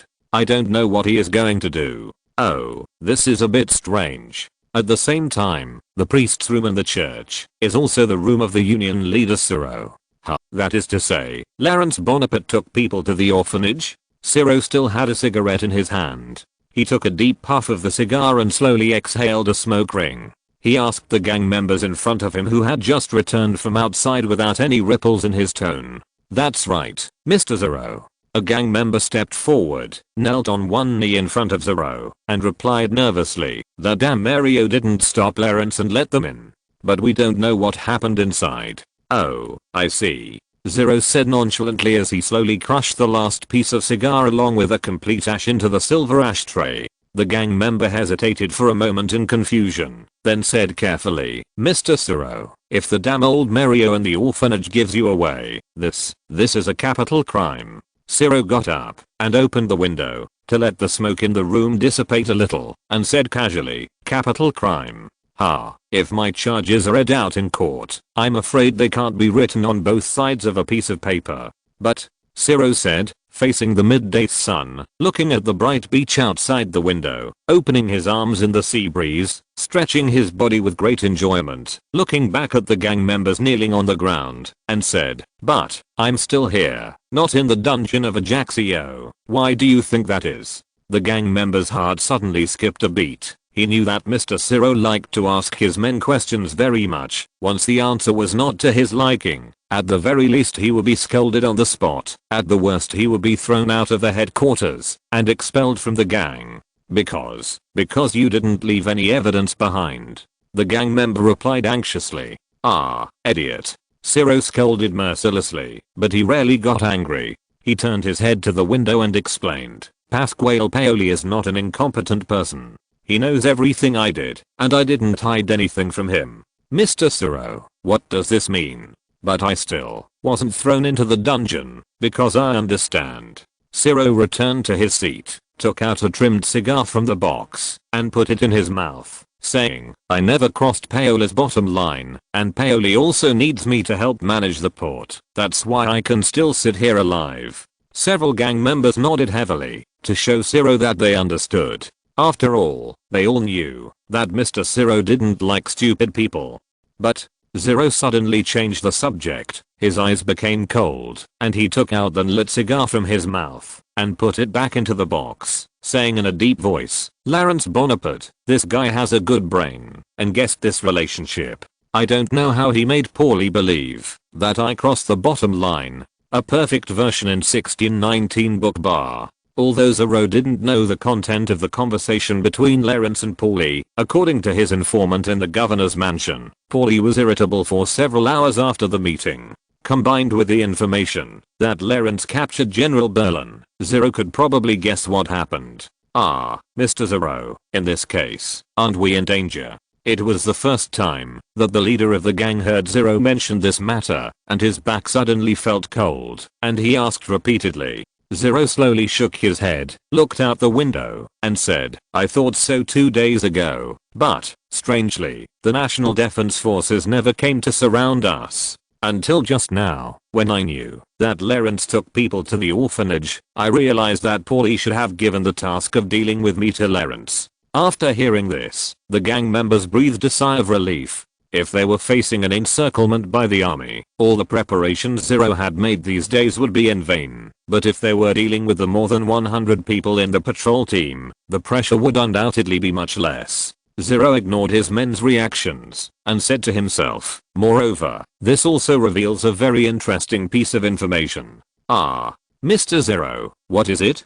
Paulie wanted to kill me, so he sent Laurence, but he didn't want to kill me directly, so he only sent Laurence. It seems that Paulie is also very afraid of that Bonaparte.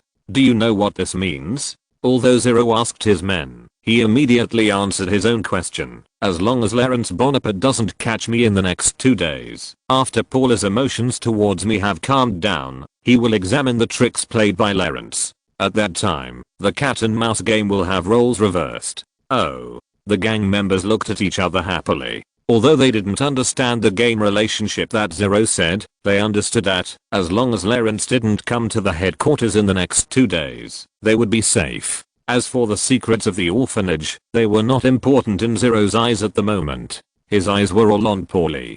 After the gang members left the room, Ciro hesitated and put the cigar box back into the drawer. He leaned lazily on the back of the chair and said to himself, come on, Laurence Bonaparte, let me see how capable you are. If you're listening to this novel on a channel other than Fanfic World, it means they downloaded and uploaded it without effort. We cordially invite you to visit our channel, Mundo Fanfic Novelos. There you'll find the original version of this story and you can explore many other novels of various genres. We're waiting for you to immerse yourself in a world of incredible novels. Chapter 62, Storm is Coming, Part 2. The next morning, in the western part of Ajaccio, Laurence imitated the way he established his authority in front of the patrol station and ordered people to build a simple wooden platform overnight. There were many idle lazy people in the slums. As early as midnight, when the construction was still going on, people gathered not far away. When the construction was completed in the morning, although Laurence had not yet shown up, many citizens who heard the news had already flocked to this block. Even many citizens from the north and south districts came here after hearing the news. In order to attract more citizens to watch, Laurence also sent people to buy several large barrels of thick soup and light beer, and provided free breakfast for the citizens who came. This made the poor who were hungry on weekdays come more frantically after hearing the news. The last big move of the patrol was when Laurence shot the 3 prisoners in early January, which made the citizens gather here with anticipation and excitement, guessing what the patrol wanted to announce this time.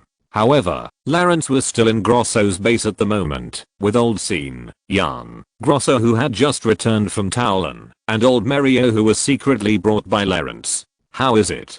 Lawrence asked Grosso, who had just returned. He still had a wet and salty smell of seawater. He had just returned to Ajaccio at dawn. I went to Toulon to find an old friend. We have already negotiated. I also came back on his ship. Grosso yawned and said, his ship is now in the port. It is a retired 4th class ship.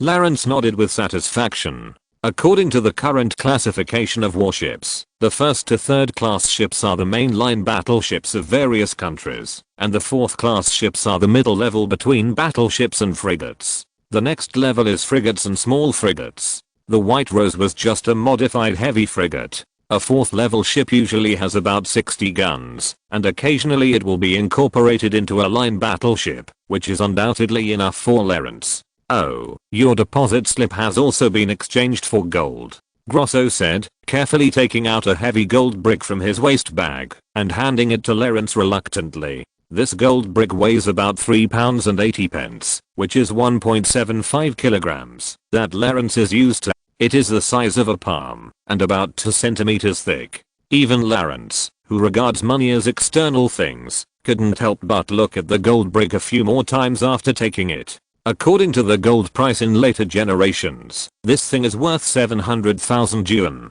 It is estimated that the time is about the same, so Lawrence asked Grosso to notify the captain and start the action. Then, Lawrence turned his head to look at old Mario. He had been trembling since he was brought to the station, always lowering his head and not daring to look at the eyes of others. After realizing that he was being stared at by Lawrence, his whole body couldn't help but tremble. You'll know what to say later. Lawrence frowned, looked at old Mario with disgust and asked, Of course, of course. Old Mario suppressed his nervousness, squeezed out a flattering smile and said repeatedly, Don't worry, sir, I'm most familiar with this. Go away, go stand on the stage first. Lawrence waved his hand impatiently, signaling the 2 patrolmen to take old Mario to the high platform first, so that more citizens can come and watch. After old Mario left the station, Jan gritted his teeth and looked at old Mario's back. His right hand tightly grasped the hilt of the sword and said hatefully, Sir, what's the use of this disgusting old man? I really want to stab his heart with my own hands. Old Scene couldn't help nodding in agreement. Although he didn't see the miserable situation under the orphanage with his own eyes, he felt that Mario was simply a beast, just after listening to Jan's description. Lawrence also glanced at the back of old Mario and said slowly, Don't forget, he is not like this in the hearts of the people. For the citizens of Ajaccio, he is still the kind Mario. When Lawrence took Jan to the platform, old Mario was smiling and greeting the citizens on the platform. With his kind smile and his simple priest robe, no one would have thought that he would show such a devilish face to those children behind their backs. Lawrence was immediately recognized by the people on the stage. He was wearing a brand new uniform and specially pinned the first class combat hero medal awarded by Paulie on his chest. The gold-plated medal shone in the hot sun at noon. Although Jan stood silently behind Lawrence, the residents of Zychon district were also very familiar with and loved this patrolman who hated evil and charged at the forefront of every battle. It's Monsieur Bonaparte. Are he and Dean Mario going to announce something? I guess. I heard that Monsieur Bonaparte visited the Ajaccio orphanage yesterday. Alas, what does this have to do with us? Who cares? There's free soup and beer here anyway. The perfect version at 1619 Book Bar. The sea breeze at noon slightly lifted the hem of old Mario's robe. He looked at Lawrence uneasily, and the latter nodded to him gently, indicating that it was time to start. Ahem. Old Mario coughed heavily twice, raised his hands above his head and clapped twice, attracting the attention of the crowd, and the field soon quieted down. Dear citizens, this is Mario, a faithful servant of God, the director of the Ajaccio orphanage. Old Mario shouted at the crowd at the top of his voice. However, he stopped abruptly after saying this self-introduction and suddenly covered his chest and began to sob softly. After Mario stopped talking, the few noises on the field disappeared. People held their breath and looked at the old man on the stage. Even the poor people who came here to eat and drink could not help but put down their bowls and spoons and look at Mario. Under the gaze of the crowd, Mario's sobs soon turned into howling. He even knelt on the stage, holding his chest tightly with both hands and crying loudly. Although the people below did not know what happened, they saw such a well-known kind-hearted person and a frail old man grieving without caring about his manners. Even those who did not know Mario felt sad. Friends, I'm here to atone my sins today. I'm a sinner. Old Mario kept recounting his sins and his heart-wrenching cries. It was me. I didn't take good care of those children. It was me. I cowardly succumbed to evil. It was me. It was all me. The highly contagious cries made some people unable to stand, and they shouted to old Mario, "Hey, old Mario, what's wrong with you? What exactly happened?" Yes. Old Mario did not respond. He knelt on the ground and buried his head between his thighs and continued to cry loudly. Even Lawrence couldn't help but glanced at him with a strange expression, thinking that it was a pity that his acting skills did not develop in the drama industry. Chapter 63 Who Will Impose Sanctions? Part 1. Just as the onlookers were anxiously asking old Mario loudly, they saw a group of patrolmen suddenly came to the crowd with 20 short dark-skinned people under the high platform. At a glance, everyone thought that they were black slaves who had escaped from somewhere and were caught by the patrolmen.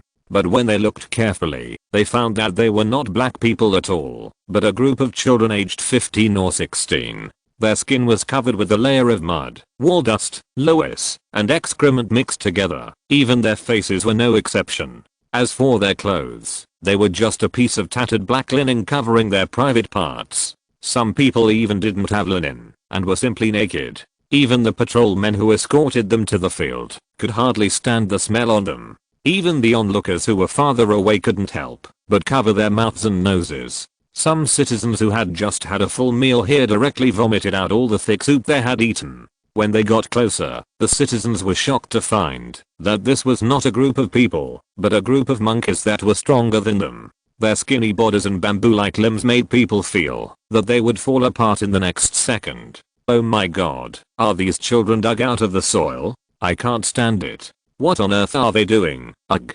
Wait, did old Mario just mention the children? The citizens who were watching quickly reacted and cast shocked and frightened eyes at old Mario. At this moment, a middle-aged woman wearing a headscarf suddenly emerged from the crowd. She tried her best to squeeze the onlookers in front of her and rushed to the group of children, staring at one of the boys. The patrolmen subconsciously raised their guns to point at her, but she was still absent-minded, walking slowly towards the boy step by step. "Dyson, is that you?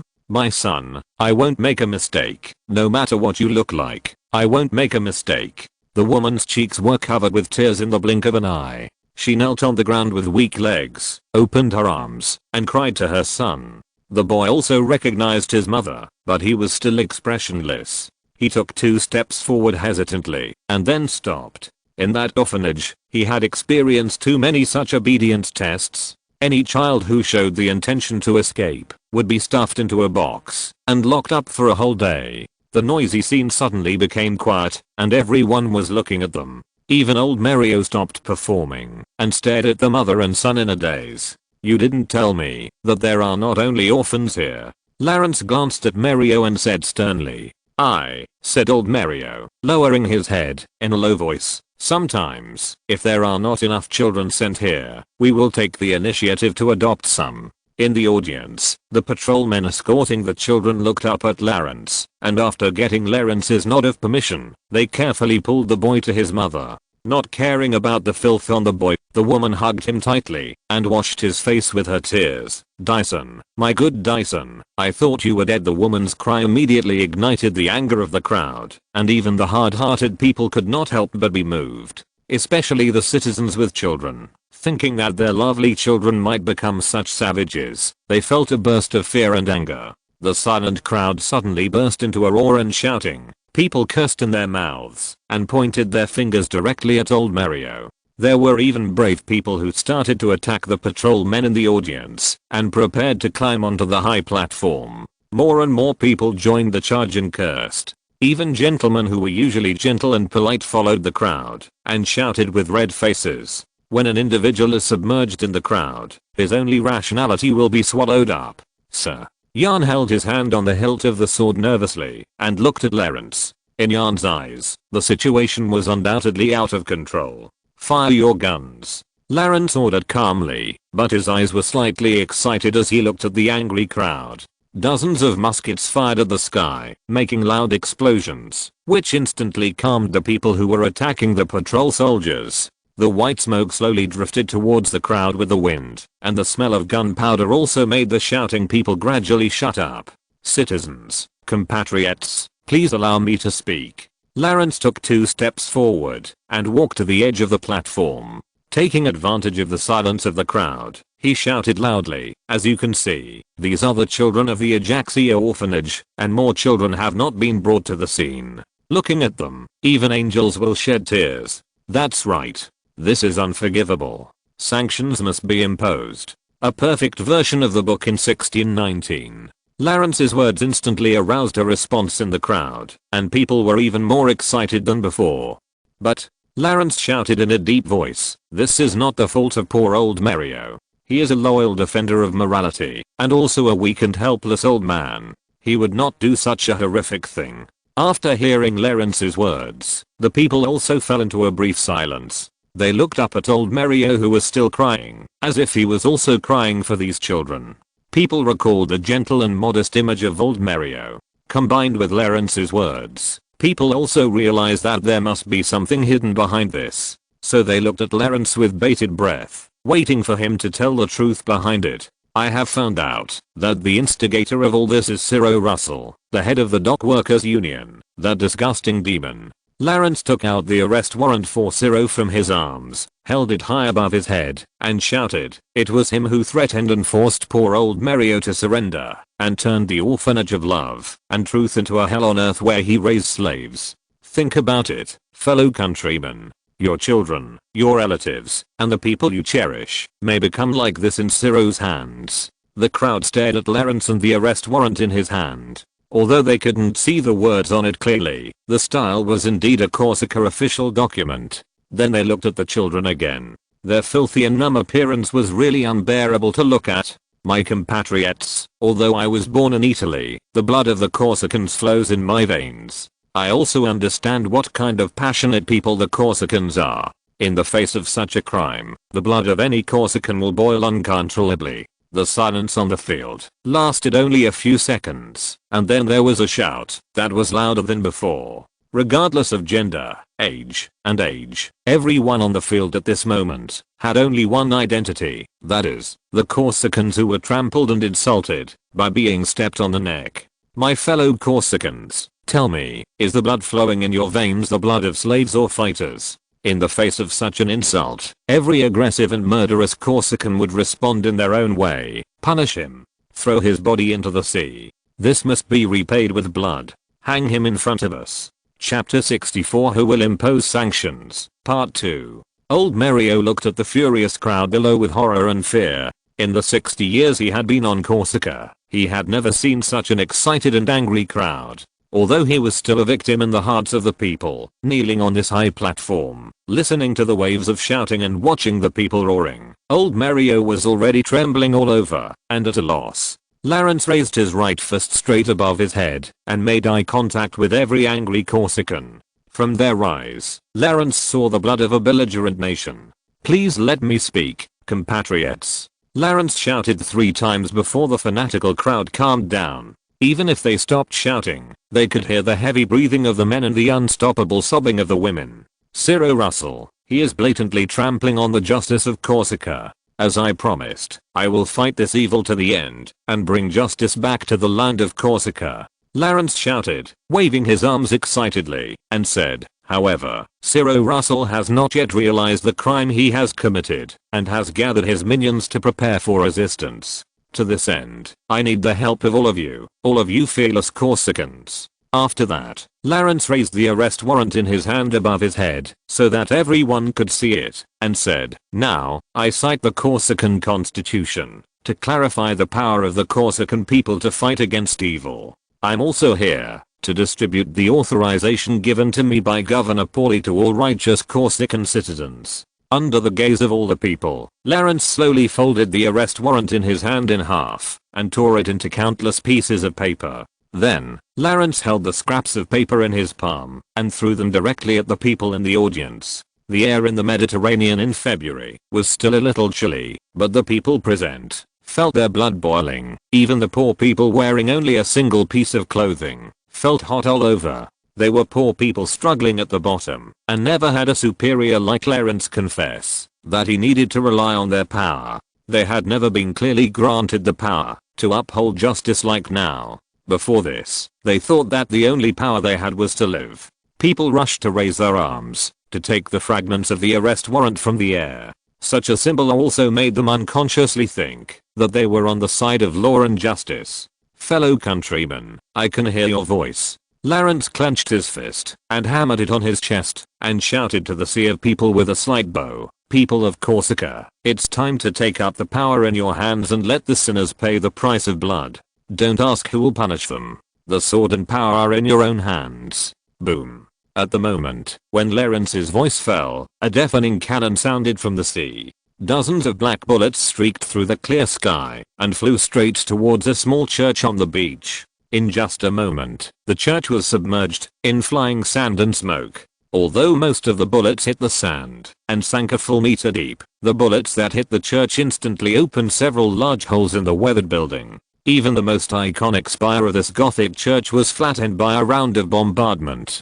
Damn it. Is it an earthquake? Zeluo coughed violently and threw his cigar on the ground and stomped it out. He only felt that the whole building was shaking and the dust and sand in the cracks in the wall kept falling. Soon the whole room was a mess. Mr. Zeluo. A gang member rushed into Zeluo's room, coughing heavily in the dust and said hurriedly, "It's a bombardment. We are under bombardment." Bombardment? Is it Clarence Bonaparte? Where did he get the cannon?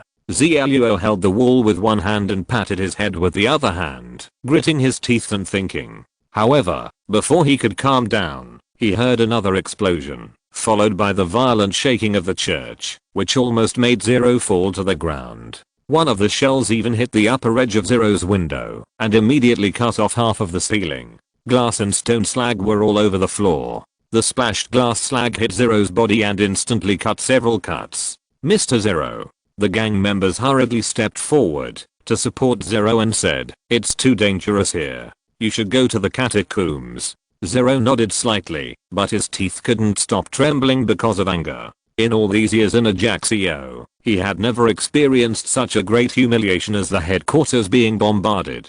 Zero walked out of the priest's room and came to the altar to take a look at the situation. He saw that the originally wide and tall dome had been opened with 2 large holes and 2 shells, and fallen stones were piled up in the front hall and the nave. The gang members who were injured in the bombardment wailed in pain. This was the most crowded place. After the 2 shells penetrated the dome, they were accompanied by falling rubble, injuring many gang members. Even in Zeluo's eyes, one person was broken in half by a huge falling stone slab. His body was broken into 2 pieces. He was still wailing. He didn't dare to stay here for too long. Zeluo just showed up and walked quickly to the underground tomb. He ordered a man beside him, "Send a few people out to find out what happened. Also, let everyone hide in the tomb." "Mr. Zeluo, the tomb is full of things. I'm afraid it can only accommodate a few dozen people." A correct version in 16-9 book bar. "Then let our people come in first, and the other gangs stay upstairs." After Zeluo gritted his teeth and gave the order, he subconsciously wanted to smoke a cigar. After groping for a while, he remembered that the cigar box had been crushed by the bombardment in the room. After kicking the wall even more angrily, Zero had to wait for his men to report back amid the rumbles and the shaking of the church. About 10 minutes later, the catacombs were already crowded, and the people outside were still trying to squeeze in, especially after each round of shelling. The terrifying roar would make the outsiders squeeze even harder. The people Zero sent out to investigate the situation also came back disheveled, and after a long time in the crowded catacombs, they finally found Zero. Regardless of the people around, they knelt on the ground in panic and said, "Mr. Zero, there is a merchant ship outside shelling us." "Merchant ship? How dare he? What about the navy? Did the navy just let that ship fire there?" Zero said in disbelief, and even the gang members around him looked at each other in panic. For some reason, the navy didn't send out the 2 line ships, and they are still anchored in the port. "What? Zero frowned, vaguely aware that something was wrong. Nearly half an hour later, Zluo received a report that the Navy's warships had finally been dispatched, and the merchant ship had stopped shelling and began to evacuate. After receiving this news, the gang members in the catacombs breathed a sigh of relief and returned to the surface. After more than half an hour of bombardment, the roof of the church had been completely shaved off, leaving only a few thick walls. Among the ruins, incomplete bodies and blood were everywhere. The surviving gang members were also completely numb, sitting among the rubble and corpses with their eyes blank. The rounds of artillery fire just now had destroyed their minds, and some even ignored Zluo's orders and fled from the church.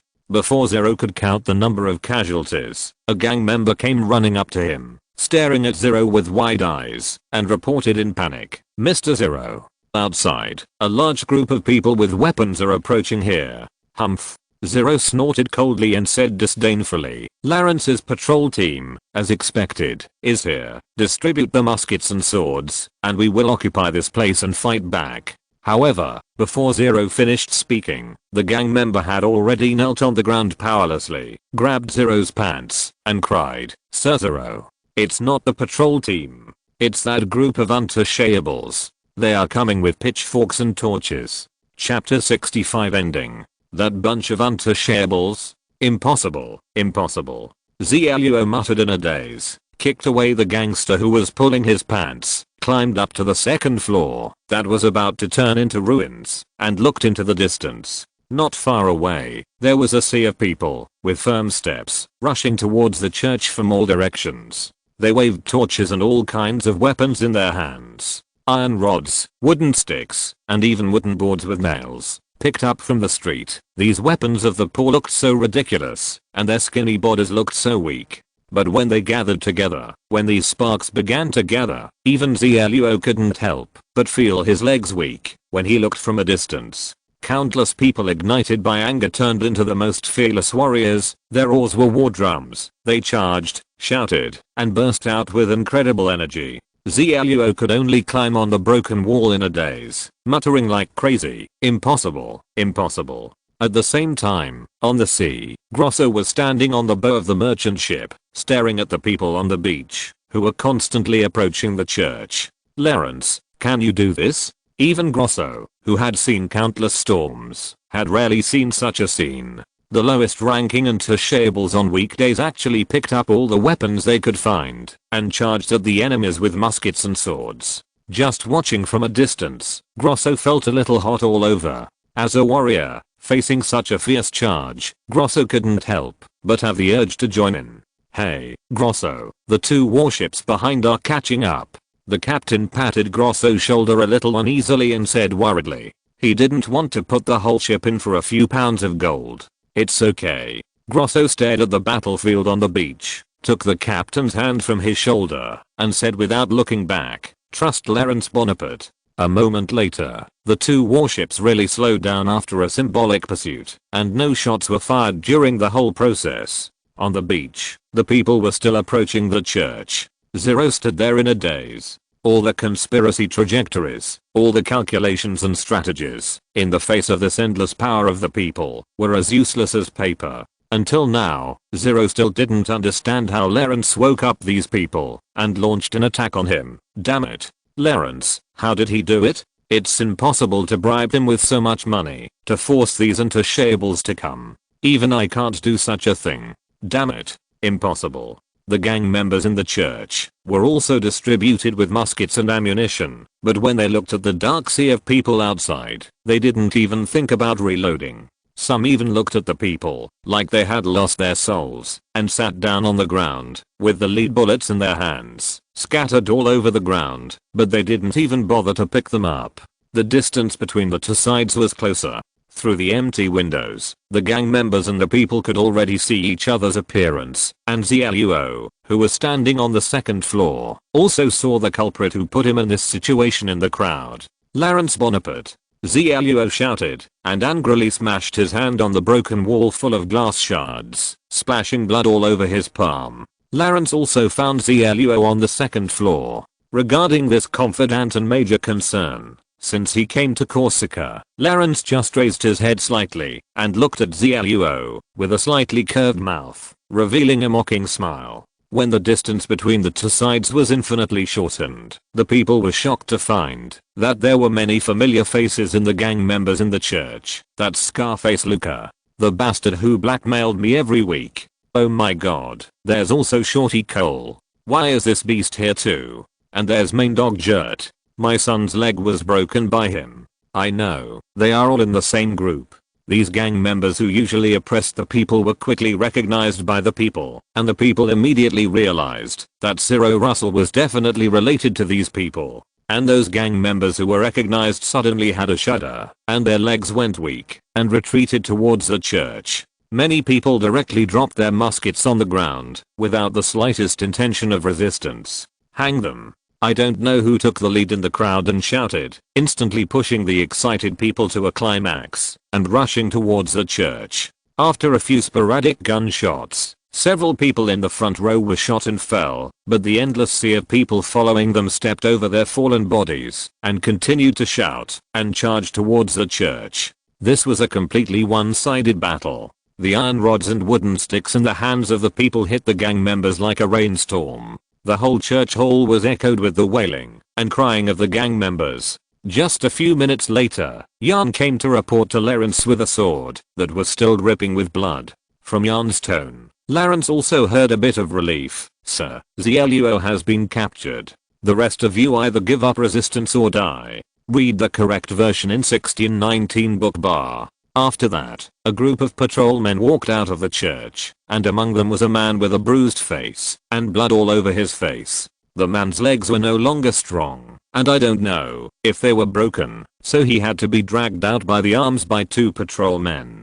If he had not been protected by the patrolmen, he would have been torn to pieces by the fanatical people. After being thrown in front of Lawrence, the man had to support his body with his hands, lying on the ground, looking up at Lawrence miserably, and said with a miserable smile, "Lawrence Bonaparte, this is the second time we meet." Lawrence looked down at him. Although his face was bruised and covered with blood, he could still recognize that this was Ciro Russell. Jan stood behind Lawrence, staring at Ciro with his eyes fixed, and his hand holding the sword could not stop shaking.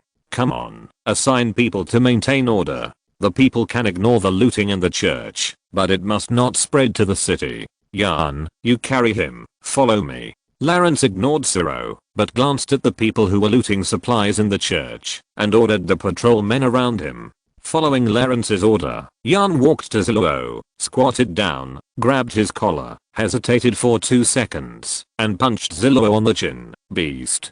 This punch is for Christina, my love, the poor textile worker.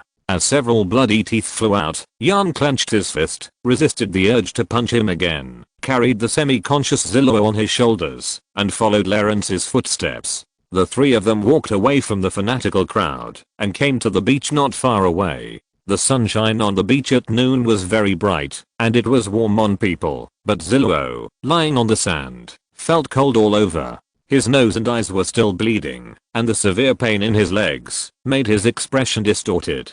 Let's chat, Zluo Russell. Thanks to the monthly ticket of the book friend, there is also a free Earth Tiger armor for recharging phone bills. Thank you. Chapter 66. The End. Part 1. Chat. Oh, okay. Zero struggled to sit up and spit out a mouthful of sand, which was what he swallowed when Jan threw him directly into the sand. He turned his head to glance at Lawrence, grinned and said, I just want to ask a question. Where did I lose? Lawrence did not look at him, but looked at the blue sea in front of him. After so many days in Corsica, Lawrence had never been in such a relaxed mood. He came to appreciate the pure ocean that has not been polluted by industry. Zluo waited for a moment, and seeing that Lawrence did not speak, he said to himself, I don't think you are more calculating than me, but I still lost. I admit that you are better at playing those tricks than me. Lawrence still looked at the sea in front of him and said, but you calculated the wrong object. The wrong object? You only calculate people, and I calculate people's hearts. What do you mean by people's hearts? You always look up at Paulie, thinking that as long as Paulie chooses to protect you again, you will be safe and worry free. But you are wrong. On the island of Corsica, there is a power that is above Paul's power, and that is the people's heart. Really? Zillow endured the pain all over his body and turned his head to look at his residence. The church that was once regarded as a forbidden place by many Ajaccio people now only has a few stone pillars and walls. The top of the tower that survived the bombardment was also thrown with torches by the people, and now it is a blazing fire. Even if he stayed here, Ciro could vaguely hear the wailing of his men being beaten and trampled. Ciro closed his eyes and fell back on the beach. He knew that it was all over. By the way, what did you show Paulie 2 days ago that made him decide to kill me? Lawrence picked up a stone from the beach, threw it into the sea, and said slowly, nothing, a forged letter. What's the content? It's outrageous, saying that you will collude with the Genoese to invade Ajaccio from the sea, break into the governor's palace, and then be supported as the new governor, and take Paula's place. It's really ridiculous. Only people with delusions would believe it. Ciro coughed violently twice, holding back the blood in his throat. Indeed, but everyone in a high position has some paranoia, and the higher the position, the more serious it is. Lawrence said nonchalantly, standing up from the beach, patting the mud on his clothes, looking down at Zluo and said, of course, Paulie will not have the chance to regret, and neither will you. After that, Lawrence turned around and patted Jan on the shoulder and said solemnly, according to the agreement with you, he is yours. Jan nodded, holding the blood-stained sword, and walked towards Zluo on the ground. Zluo lay on the ground, struggling to tilt his head back, and finally took a look at the reflection of Lawrence's back, laughing like crazy and muttering, Pasquale Paoli, you don't realize that it's not me who kicked you out of the governor's palace, but this kid. The conflict in the church was coming to an end. The supplies in the catacombs were transferred out under the deployment of the patrol team, and the building itself quickly collapsed under the burning fire, leaving only a piece of debris and rubble. Fortunately, Lawrence had deployed patrols in advance to maintain order at the scene. The surviving gang members had been detained and protected by the patrols. If they were thrown into this fanatical crowd, they would probably be covered in blood in less than 10 seconds. The people gathered around the burning and collapsed church, throwing stones at the ruins excitedly. This was the first time they discovered that even poor people like themselves could turn this once unapproachable church into ashes with their united strength. Lawrence stood among the people, maintaining order while accepting the grateful and respectful gazes of the people. At this moment, a sound of horse hooves suddenly sounded at the edge of the beach. The sound of horse hooves was dense and heavy, and it sounded like there were many people, and the weight on the horse's back was not low. Lawrence did not turn his head, but just listened for a moment, and knew who was coming. The only heavy cavalry that could be quickly mobilized in Ajaccio was the cuirassier team directly under the governor's office, and it was self-evident who they came to represent. Dozens of cuirassiers were seen galloping towards the church, waving their whips in the air, with sabers and pistols on their waists, fully armed. The people calmed down a bit, standing there at a loss as they watched the cuirassiers approach. They were the top fighting force in the National Defense Army, and no one would be stupid enough to provoke them. Lawrence looked at the cavalrymen in the crowd. There were about 50 of them, and it seemed that all of them were out. Everyone, put your hands on your head. Crouch. The leading cavalryman rode forward a few steps and shouted at the people present. The thunderous voice made many people tremble. Seeing that many people were still standing there hesitantly, the cavalryman continued to shout, "We have received an order that a riot broke out near the headquarters of the Dock Workers Union. We are here to suppress the riot and maintain order." Lawrence touched his chin, frowned and said to Old Scene beside him, "It seems that our Governor Paulie can't stand it anymore. Old Scene, you go up and negotiate with him first." Old Scene nodded, squeezed through the crowd in front of him, came to the cavalryman, bowed to the cavalryman on the horse, glanced at his cuffs with his eyes, and found that he was a captain. So he said, "I have seen a correct version in the 1619 book bar. Brave cavalry captain, the situation has been controlled by the patrol team, and there is no so-called riot.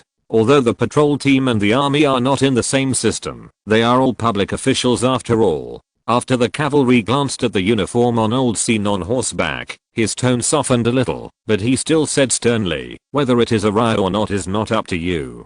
Today we must detain the main thugs in the dungeon." As soon as these words came out, the people present looked at each other in fear. The army's dungeon is not as kind as the Ajaccio prison. Once you enter there, it is still a question whether you can walk out alive. Lawrence, who was hiding in the crowd, frowned even more. He didn't believe that with Governor Paul's character, he would use the army against the will of the people and blatantly arrest these civilians. In this way, the decision to arrest people was probably made by the captain of the cavalry on his own initiative, thinking that he could please Governor Paul. While Lawrence was thinking, the cavalry had already started to move. The original square formation immediately dispersed and turned into a huge circle, surrounding the people present. Some civilians who were timid and wanted to leave were also scared away by the cavalry waving sabers when they approached the edge of the circle. Seeing that several cavalry had dismounted and taken out long ropes, approaching these civilians step by step, at this time, a sudden shout came from the crowd, "Wait!"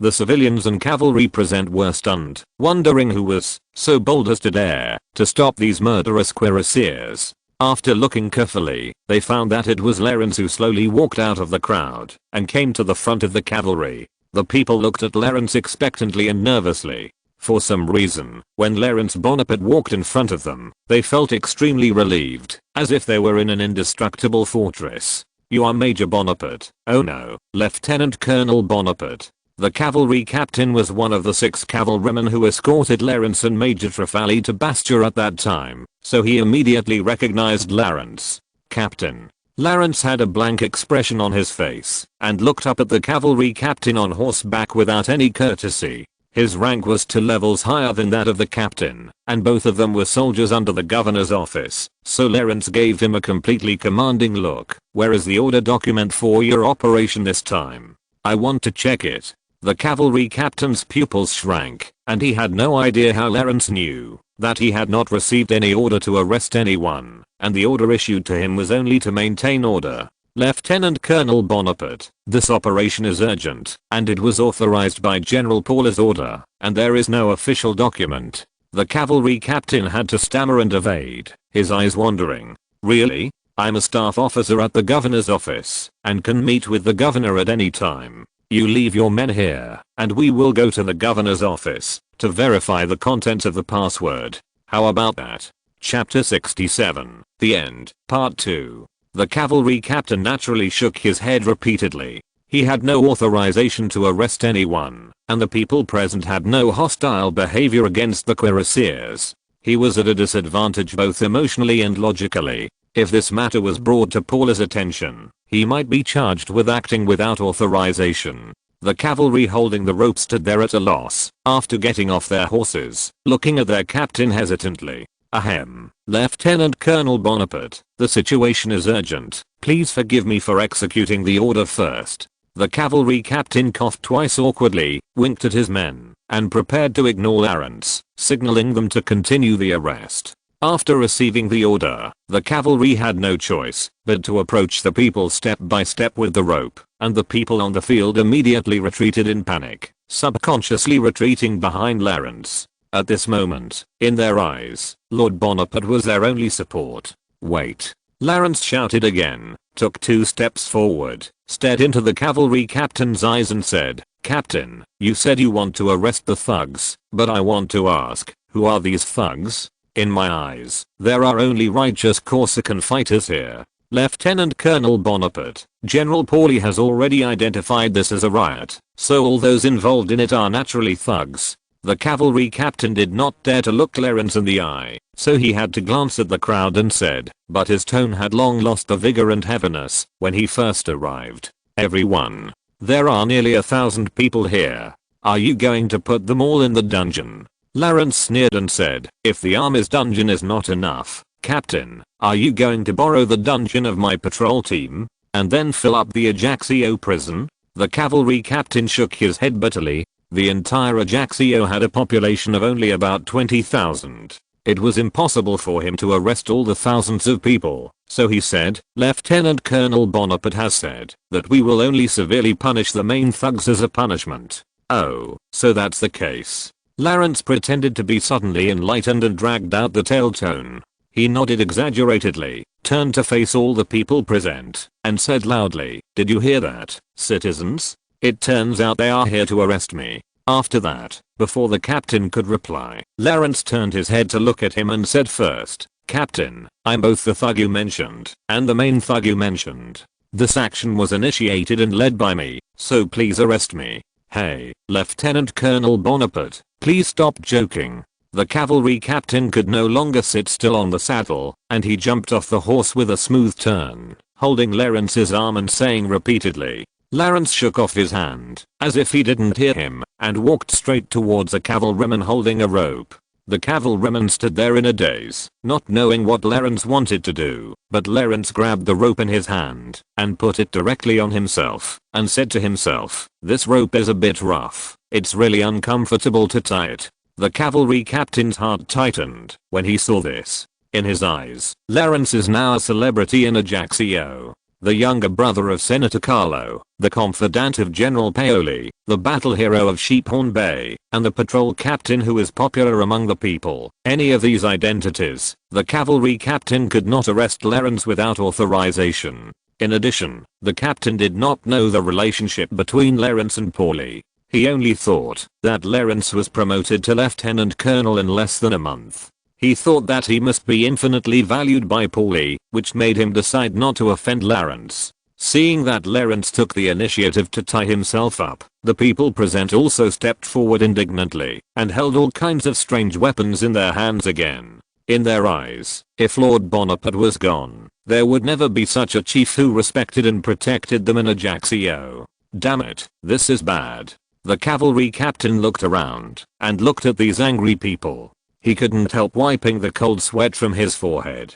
If his self-willed decision aroused the people's resistance, even if these cuirassiers would be a one-sided massacre against ordinary people, the consequences would never be something that a small captain like him could bear. Lieutenant Colonel Bonaparte. Thinking of this, the captain hurriedly walked towards Lawrence, untied the rope on him personally, and said hurriedly, "I'm very sorry, my words were wrong. Our mission is still to maintain order. Please understand, Lieutenant Colonel." Lawrence glanced at him calmly. "My subordinates also said that the order here has been controlled. I will evacuate the people soon. You can go back and report." "Okay, we will leave immediately after the people leave." The cavalry captain saluted angrily, nodded in agreement, and then returned to his horse and ordered all cavalry to lift the siege and gather behind him again. Lawrence also knew the principle of forgiving others when you can. These people continued to gather here, which made Lawrence a little worried, so he ordered his patrol soldiers to start persuading the people to evacuate. Thanks to Lord Bonaparte. Yes, those cavalrymen were so terrifying, they scared me to death. I heard that those who were captured by the army basically never came back.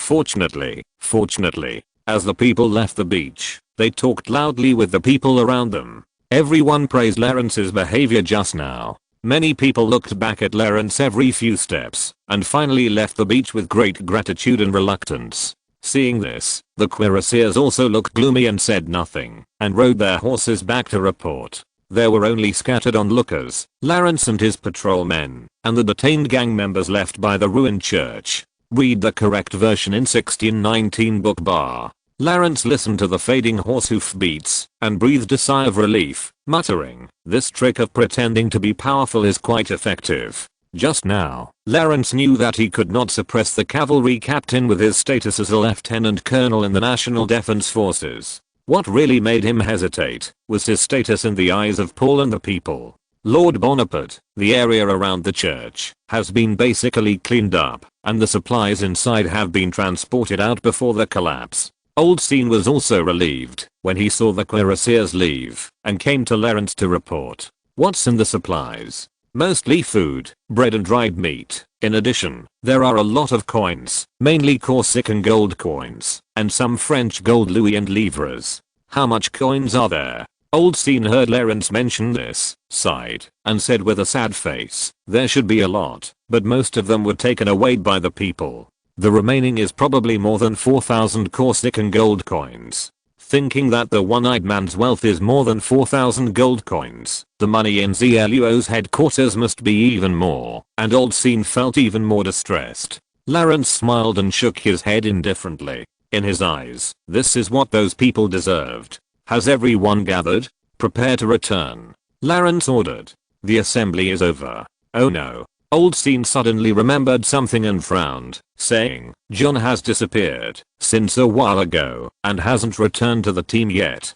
John. Lawrence's mind flashed back to the boy who swore allegiance to him in the patrol dungeon that day. His hatred for ZLUO was definitely engraved in his bones. It's okay, let's go first. He still needs some time. Thanks to Mo2Z, Fusheng Bei Ruameng, and book friend 201805010025552894 for their monthly ticket support. Thank you very much. Chapter 68 Suicide. After leading the team back to the base, Lawrence did not rest. The first urgent problem before him was the follow-up of the Ajaxia orphanage. Lawrence himself felt sympathy for those children from the bottom of his heart. In addition, Lawrence also used those children a lot in the process of mobilizing the people. This made Lawrence not treat those children unfairly. Sitting in the lobby of the patrol base, Lawrence took a detailed list of supplies in the church, handed over by Old Scene, glanced at it casually, and handed it back to Old Scene, saying, Old Scene, send someone to send all the daily necessities in it to the orphanage now.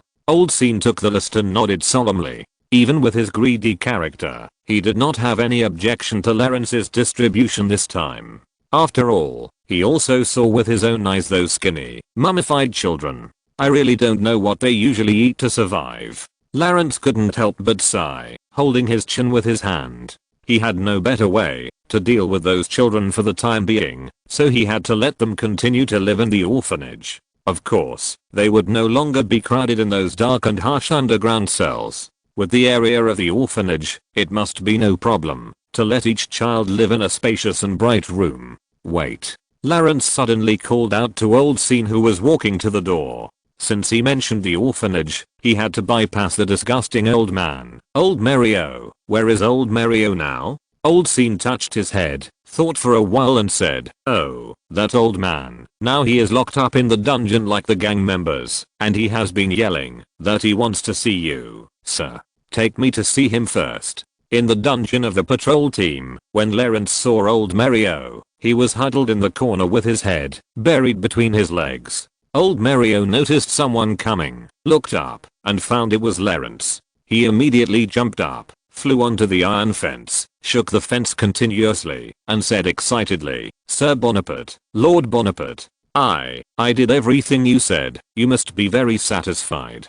Zero is also dead. You said before that you said you would consider it and let me go. Lawrence listened expressionlessly and never interrupted him. Old Mario talked to himself for a full half minute before he noticed Lawrence's stern expression, swallowed, and asked uneasily, Sir Bonaparte, what's wrong with you? Lawrence ignored him and suddenly asked, Old Mario, do you have children? After hearing this, old Mario's face suddenly tightened, and he shook the iron fence even more vigorously, and said repeatedly, I have a son, but he has nothing to do with all this. He is a hard-working forester who lives in the countryside. He doesn't know all this. Lawrence chuckled, looked at old Mario and said, oh, your son must be proud of you. The son of kind old Mario. The villagers will call him that. That may be, old Mario said in a daze, not understanding what Lawrence meant. Someone. Lawrence turned to the patrolman on duty and ordered, open his cell door. Ah. Monsieur Bonaparte, are you going to let me go? This is true. You are really a saint reincarnated, simply possessed by the Virgin Mary. Old Mario watched the patrolman open his cell door, ran out quickly, knelt down in front of Lawrence, grabbed the corner of Lawrence's clothes, and said excitedly. However, before old Mario could finish his flattering words, Lawrence's next sentence made him feel like he was falling into an ice cave. Old Mario, you don't want your son to be despised by everyone. The air seemed to freeze, and old Mario's eyes widened, and asked in confusion, what do you mean, sir? There is a word called the final judgment. When a person dies, his reputation will be forever determined. Old Mario was not stupid, and he understood what Lawrence meant in a blink of an eye. He gently let go of the corner of Lawrence's clothes with both hands, and sat on the ground, not knowing what he was thinking. Lawrence looked down at him and added, "Go die with dignity, so that you will always be the kind Mario. Of course, if you don't want to die with dignity, I can send someone to help you die with dignity. I understand." Old Mario squeezed out these words from his mouth, stood up with difficulty, patted the dust on his body, and walked out slowly like a soulless corpse. Old Scene looked at his back and said to Lawrence with some worry, "Lord Bonaparte, don't you send a few people to follow him? What if he runs away?" Lawrence shook his head firmly and said, "No, he is not a fool. The whole Ajaccio is now in my palm. He can't escape."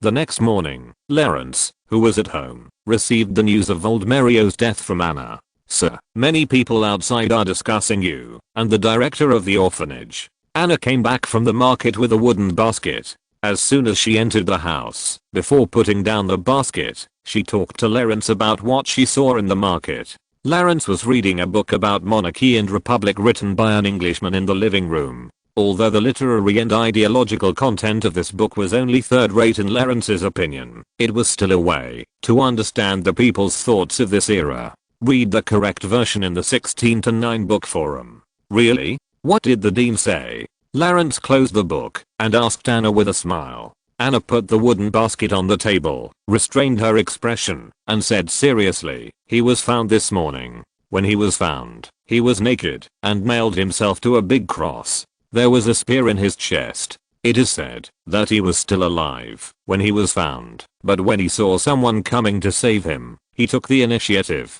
to put the spear on the ground and forcefully penetrated his entire body. Is that so?" Lawrence thought for a moment and understood what old Mario meant. In Catholic doctrine, the Son of God crucifying himself on the cross is the greatest salvation. Old Mario also imitated this move to express his atonement to the people and his debt to the children. As for how much sincerity Mario had in atonement, Lawrence did not want to expose him. The spear on his chest should refer to the spear of Longinus. In the doctrine, a soldier named Longinus pierced the chest of the Son of God on the cross with a spear in his hand to confirm whether the Son of God was really dead. There is no doubt that this is a signal sent by Mario to Lawrence, indicating that he did die according to Lawrence's request, hoping that Lawrence can preserve his reputation. He is a smart man. Lawrence listened, smiled and shook his head, and said to himself, Lawrence would have thought of ways to preserve Mario's reputation. After all, he and Mario stood on the high platform to complete the speech yesterday. If Mario's horrific behavior was exposed, Lawrence himself would be affected to some extent. It is also easy to preserve Mario's reputation. Just put all the sins on zero. There is nothing simpler than pushing from one dead person to another. Anna seemed to want to say something. After hesitating for a while, she blinked her blue eyes, carefully moved closer to Lawrence, looked into Lawrence's eyes for 2 seconds, lowered her head and said, "Thank you, sir." Huh? What's wrong? Thinking of the children and the orphanage, and then thinking of myself. I have a job. People will call me the maid of the Bonaparte family. Every day I have fresh broth and vegetables to eat, and I can chat with noble ladies like Mrs. Dura. It feels like a dream. Anna. Lawrence called softly, and when Anna looked up, he reached out and scratched her little nose hard and said with a smile, "Does it hurt?" "A little, sir." "Then it's not a dream." Thanks to Call RGUI and Soulbook Friends for their monthly ticket support. If you're listening to this novel on a channel other than Fanfic World, it means they downloaded and uploaded it without effort. We cordially invite you to visit our channel, Mundo Fanfic Novelos. There you'll find the original version of this story and you can explore many other novels of various genres. We're waiting for you to immerse yourself in a world of incredible novels. Chapter 69 Allegiance. After enjoying the breakfast prepared by Anna at home, Lawrence still had an important thing to do, which was to go to the governor's mansion to report to Paul. Especially since the noise Lawrence made in the West City district this time was too big, Paul could not help but send out the cuirassiers to interfere yesterday. Although Lawrence did not want to become like Zluo, with his eyes fixed on Governor Paul, at the current stage, only by maintaining a good interest relationship with Paul can Lawrence develop in Ajaccio for a long time. However, before going to the governor's mansion, Lawrence planned to stop by the patrol station to arrange some simple affairs. When Lawrence walked to the door of the station, he was surprised to find that Grosso was talking with old Scene inside, and he was carrying a man who seemed to be unconscious on his shoulders. What happened? Lawrence walked straight into the hall and frowned at the two of them. You know, Grosso has his station in the West City District, and he will not come to this station specifically unless there is a special situation. Hey, Kit, you're finally here. Grosso looked up and greeted Lawrence, then gently placed the person on his shoulder on the chair. Lawrence first looked down at the face of the person on the chair and was shocked to find that it was Jan. He was covered in blood, and his blue and white uniform had turned black, which was the color of oxidized blood. There was not a single spot on it that was clean. Even his face was dirty and messy. If it weren't for Jan's chest still rising and falling regularly, Lawrence would have thought there was a dead person sitting here. Ah, that kid Jan. Grosso put his hands on his waist, looked at Jan inside. He has been my partner for so long, and has never had a drink. I don't know what happened yesterday, but he went to the bar and drank all night. The boss carried him to me in the morning. He kept saying that he wanted to see you and report to you, so I carried him here. After hearing this, Lawrence smiled bitterly and squatted down to check Jan's body. It was obvious that the large patches of blood on his uniform were not his own blood. So who left it? Lawrence knew without thinking. TSK. It seems that the bastard Ciro Russell did not die happily. As for why Jan stayed up all night drinking yesterday, Lawrence could probably guess it. After all, the day when One Eye escaped from prison was because Jan left his post to drink, which led to the final tragedy. I'm afraid Jan was also trying to resolve his own knot, so he drank so much that he was unconscious after killing Ciro. Jan's eyeballs moved, and then he subconsciously moved his body, holding his forehead with one hand, as if he had not recovered from the hangover headache. However, when Jan opened his eyes and saw Lawrence in front of him, he immediately wanted to struggle to stand up, but Lawrence gently pushed him back to the chair. I'm very sorry, sir. Jan lowered his head in shame and patted his forehead hard. Due to the severe headache, he couldn't even stand up, so Lawrence had to press his shoulders and sit back. It's okay. People always need occasional indulgence, Lawrence said with understanding, pulled out a chair and sat down, and asked, Ciro is dead. Dead? How did he die? Jan opened his mouth, thinking about where to start, but Lawrence smiled and waved his hand, interrupting him. He could guess roughly from the bloodstains on Jan's body. Forget it, I don't want to know. But you, what are you going to do next? Ciro is dead, and my covenant with you is complete.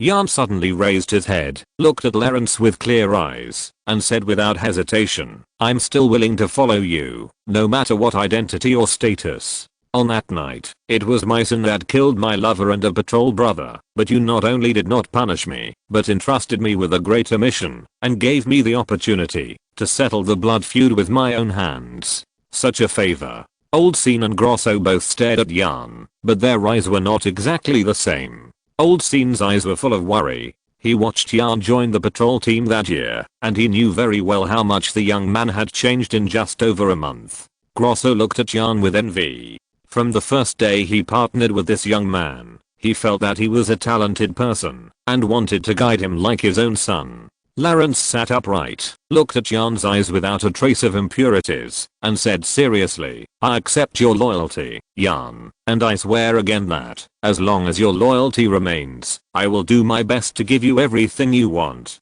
Now, go upstairs and lie down to rest. Old Scene, you support him. Jan nodded, rubbed his temples hard, and went to the dormitory on the second floor to rest with the help of Old Scene. Grosso, who was standing aside, looked at Jan's back, sighed and shook his head, saying, TSK, what a good seedling. It would be great if he was my subordinate. Lawrence also nodded in approval. In Jan, he saw unswerving loyalty and strong will. With a little training in the future, he will definitely be able to take on great responsibilities. By the way, what are your plans in the future? Go back to the sea. Lawrence glanced at Grosso and asked tentatively. At that time, the reason why Lawrence and Grosso were able to reach a cooperation was, first, because of the excellent treatment of the patrol soldiers, and second, because of their common enemy, Ciro. Now that Zero has been buried underground, Lawrence should also re-examine their relationship. Although Grosso is his savior, Lawrence will not treat him unfairly in any way, but if Grosso wants to take his men away from the patrol, Lawrence will definitely not agree. Read the correct version in 1619 book bar. After that, Grosso let out a long breath, smoothed the curly hair on his forehead, and said in a deep voice, "Boy, I still want to follow you." Huh. Lawrence looked at Grosso with some surprise. Grosso was undoubtedly very outstanding in both personal ability and network, and was a rare talent. Lawrence did not expect that he would choose to stay under him. "Follow me. I have no problem, but I'm afraid that Ajaccio, a poor and remote place, can't accommodate you," Lawrence said with a smile and joked. After all, Grosso used to travel between world-class port cities such as Venice, Pisa, Toulon, and Lisbon. However, Grosso found a chair and sat down, holding his chin with his left hand, and ran his right index finger across the narrow scar on his face, and said slowly, "Boy, you know, people like me who lick blood on the tip of a knife have a common hobby, which is gambling. After all, you may die tomorrow, so it doesn't matter if you lose all the bets today. I can understand that." Lawrence nodded. "And now, this is my biggest bet." Grosso propped his chin with both hands, looked straight at Lawrence, and said, "I put all my bets on you, boy. I can feel that the person who Ajaccio can't accommodate is not only me, but also you. I believe that it won't be long before everyone from Brittany to St. Petersburg will know your name. I think it will be from Ireland to Kitten." Lawrence joked. Grosso was stunned for a moment, and couldn't help grinning. "Damn, I just like the way you are so confident. Then what about the reward you want?" "Me?" Grosso smiled self-deprecatingly and said, "As a sailor and a smuggler, I'm just an ordinary person. I just want fame and fortune." Lawrence restrained his joking expression, stretched out his right fist in front of Grosso, and said, "Then it's a deal." Grosso also stretched out his right fist and bumped it heavily. "It's a deal. Thanks to the book friend Flying Dan for the reward and support." Chapter 70, Secure Position. Anna and Grosso, both of them will be able to take on important tasks in the future. Anna can give her some opportunities to exercise in the future. Her potential should not be underestimated. On the way to the governor's palace, Lawrence took stock of his current power in his mind. Lawrence trusted the loyalty and ability of Anna, Grosso and Anna. In addition, Major Trifoli and Lieutenant Set in the army seemed to be on his side. More than 100 people in the patrol team only obeyed Lawrence, and most of the soldiers of the original 4th Battalion would follow him. And Carlo, who was active in the political arena, would undoubtedly support his brother.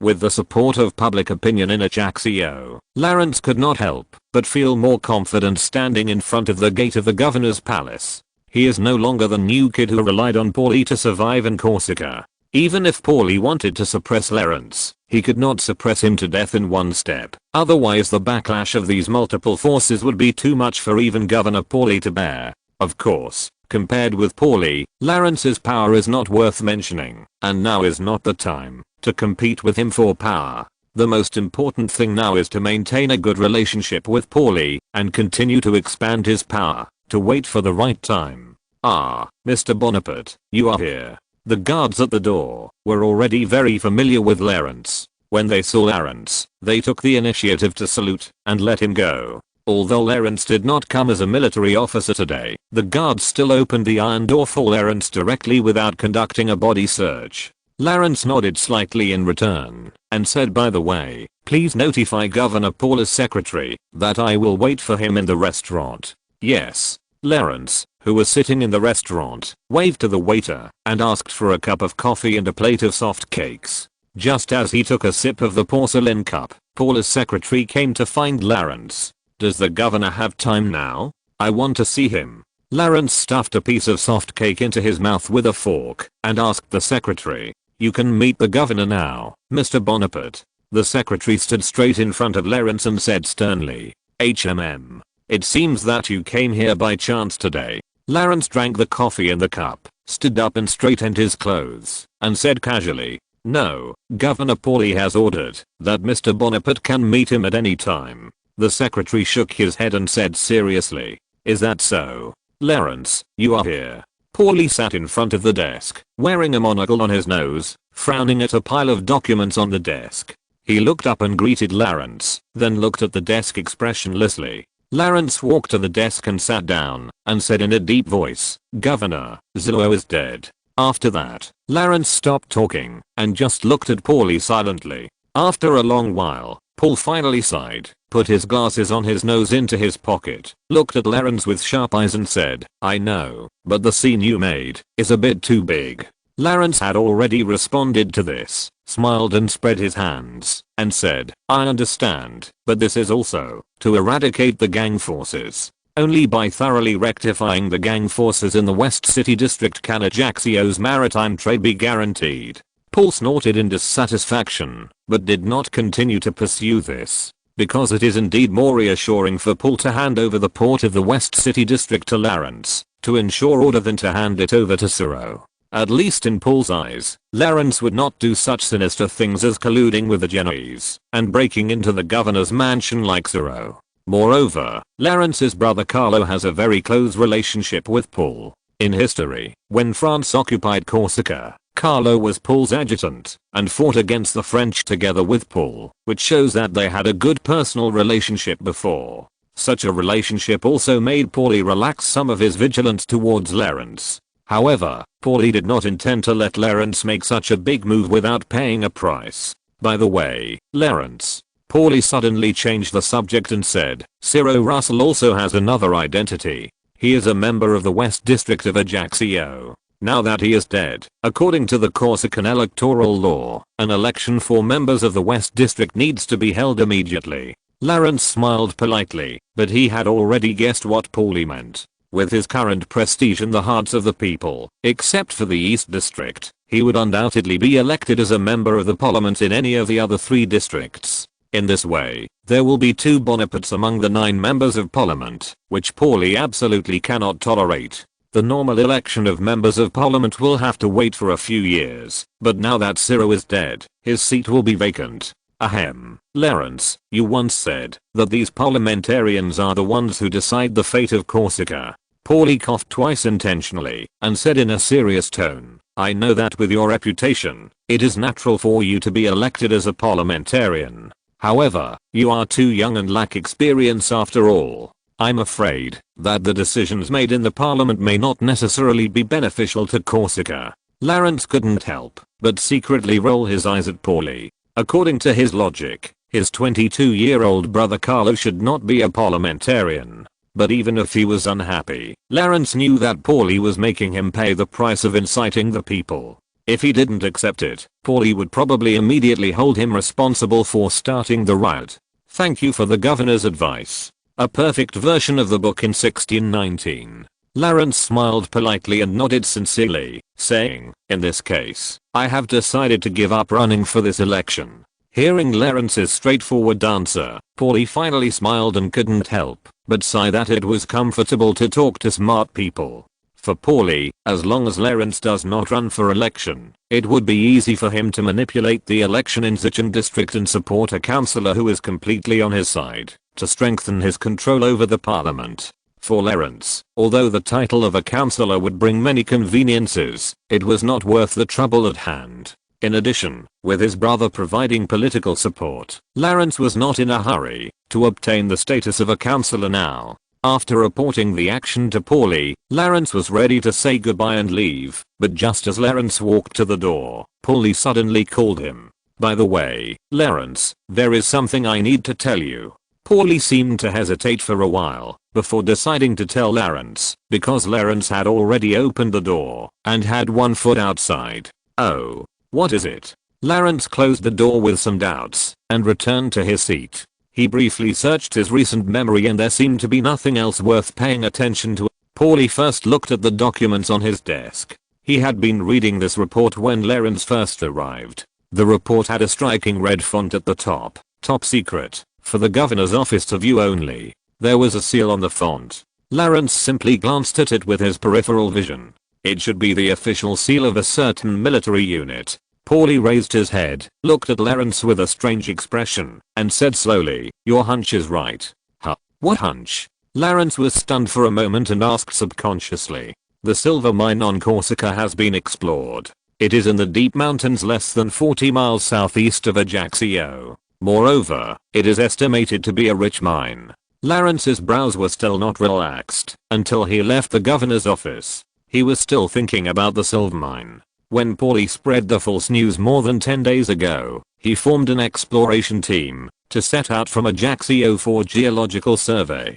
Fortunately, the vein was not far from Ajaccio, so just 2 weeks later, the exploration team sent back the good news and sent it to Paulie as a top secret message. However, in Lawrence's view, the discovery and confirmation of the silver mine so quickly might not be good news for Corsica. Although Europe was undergoing a price revolution at that time, the influx of silver from the Americas made the silver mine in Corsica not as attractive as it was in the Middle Ages. However, for the weak and poor Corsica, once the surrounding countries confirmed the existence of the Corsica silver mine, it would be a dangerous situation for this small island. Of course, what Lawrence didn't know was that just 2 years later, a storm in the northern Mediterranean, caused by the silver mine, completely pushed him, a small figure in Corsica, onto the world stage. Chapter 71, changes 2 years later.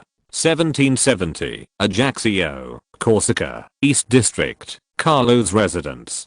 Dear Lawrence, your tea. Carlo's wife, Maria, enthusiastically placed a set of white porcelain cups and saucers on the dining table in front of Lawrence, and then picked up the teapot to fill Carlo's cup with black tea.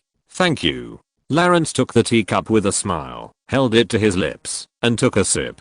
Carlo looked at the way Lawrence held the teacup, laughed twice and said, "Hey, Lawrence, I think you have finally learned to enjoy life." Lawrence put down the teacup with a wry smile and nodded. Since killing Ciro 2 years ago, Lawrence has no strong enemies in Ajaccio. Politically, he has the protection of Carlo and Paoli. Militarily, he has a patrol team that obeys his orders completely. And economically, he has rectified and confiscated the huge amount of money confiscated by those gang members. This also made Lawrence's life finally less stressful.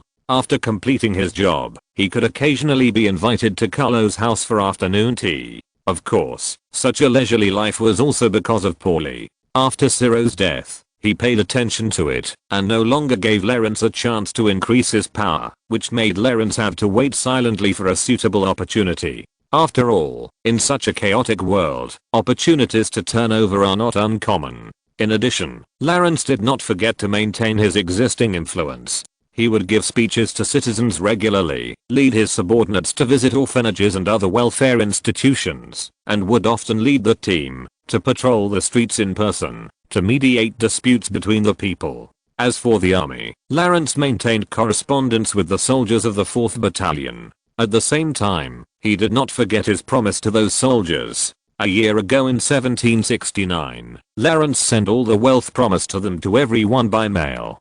Such a generous act caused quite a stir in the army at the time, and also allowed more soldiers to see how Lawrence Bonaparte treated his subordinates. If father knew what you look like now, he would be very happy. Carlo suddenly sighed and said somewhat dejectedly. Lawrence also sighed and patted Carlo on the shoulder to comfort him. Also a year ago, at a similar time in history, Lawrence and Carlo's father, Count Bonaparte, died. Although Lawrence had not seen his father since he came here, he still followed Carlo to attend the funeral. As the eldest son, Carlo inherited the title of Count Bonaparte, and as the second son, Lawrence was granted a non-hereditary knighthood in the will. Although both titles were appointed and inherited by the Archbishop of Pisa, and were certified by the French civil service in history, they were only noble titles without substantial territory. After comforting Carlo, Lawrence was about to pick up the teacup, but felt that the corner of his clothes was gently pulled by someone. Lawrence turned his head and saw a 2-year-old boy staring at him with big eyes, saying with a slurred smile, "Uncle, uncle, stories, stories." Lawrence also looked at the child with a smile,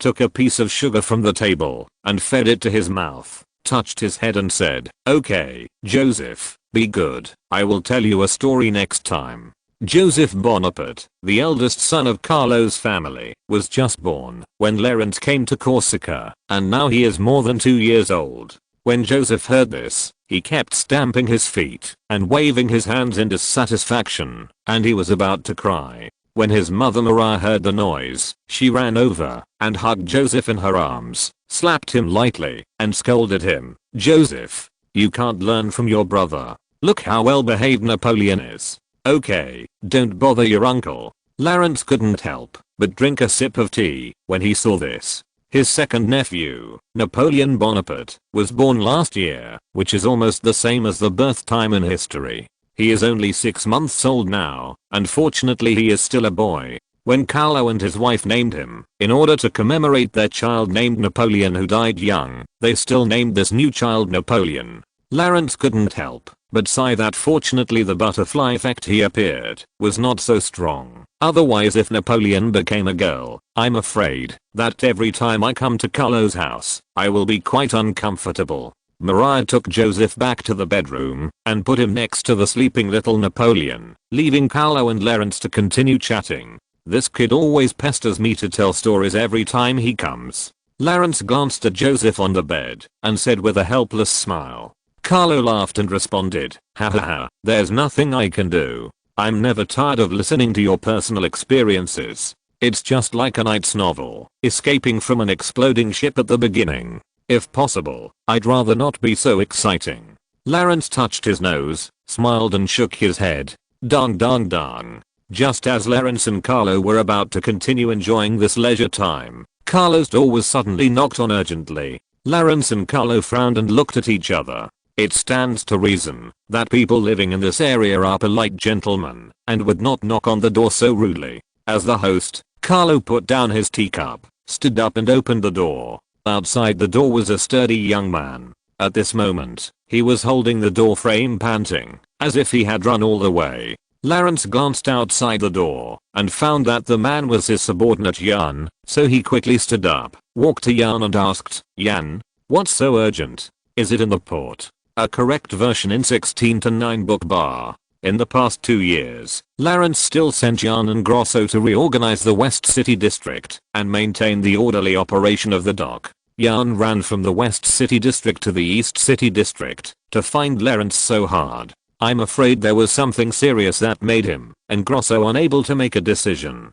Jan held the door frame and took a long breath before he said, "Sorry, sir, it's the port. A ship has arrived." "Ship? What ship?" "Warship, a British warship." "British?" Lawrence frowned. What was a British warship doing in the port of Ajaccio? But Lawrence had to rush to the scene anyway. "Sorry, Carlo, see you next time," Lawrence said to Carlo hurriedly. Carlo nodded in understanding and said, "Wait, I'll ask my coachman to take you there." After a while, in Carlo's carriage, Lawrence asked Zhang Yan, "What's the situation in the port?" The warship was not blocked by the Navy. After docking at the port, their sailors got off the ship.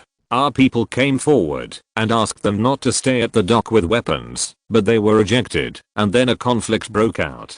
Conflict? Did they open fire on each other? Lawrence asked seriously, feeling a little headache. He didn't want such a conflict to eventually lead to a diplomatic incident or even a war. You know, at this time, Britain had just won the 7 Years' War and took a big step towards the British Empire. If a small island country like Corsica exchanged fire with British sailors, the consequences would be something Lawrence couldn't imagine. Jan shook his head and said, "No, there was just some pushing and shoving between the two sides, but now they are facing each other with guns. The rest of the people on the dock have also been evacuated by us." Lawrence breathed a sigh of relief and quickly ordered the coachman to speed up. However, Lawrence still had a question in his heart. What exactly did it mean for the British warships to arrive in Corsica at this time? Chapter 72, Future Legends. Ajaccio, the port of the western part of the city. Although there are dozens of ships of different sizes moored at the dock, at this moment, what attracts everyone's attention is undoubtedly the 3-level British warship, the Reasonable, with 2 gun decks, and flying the Union Jack.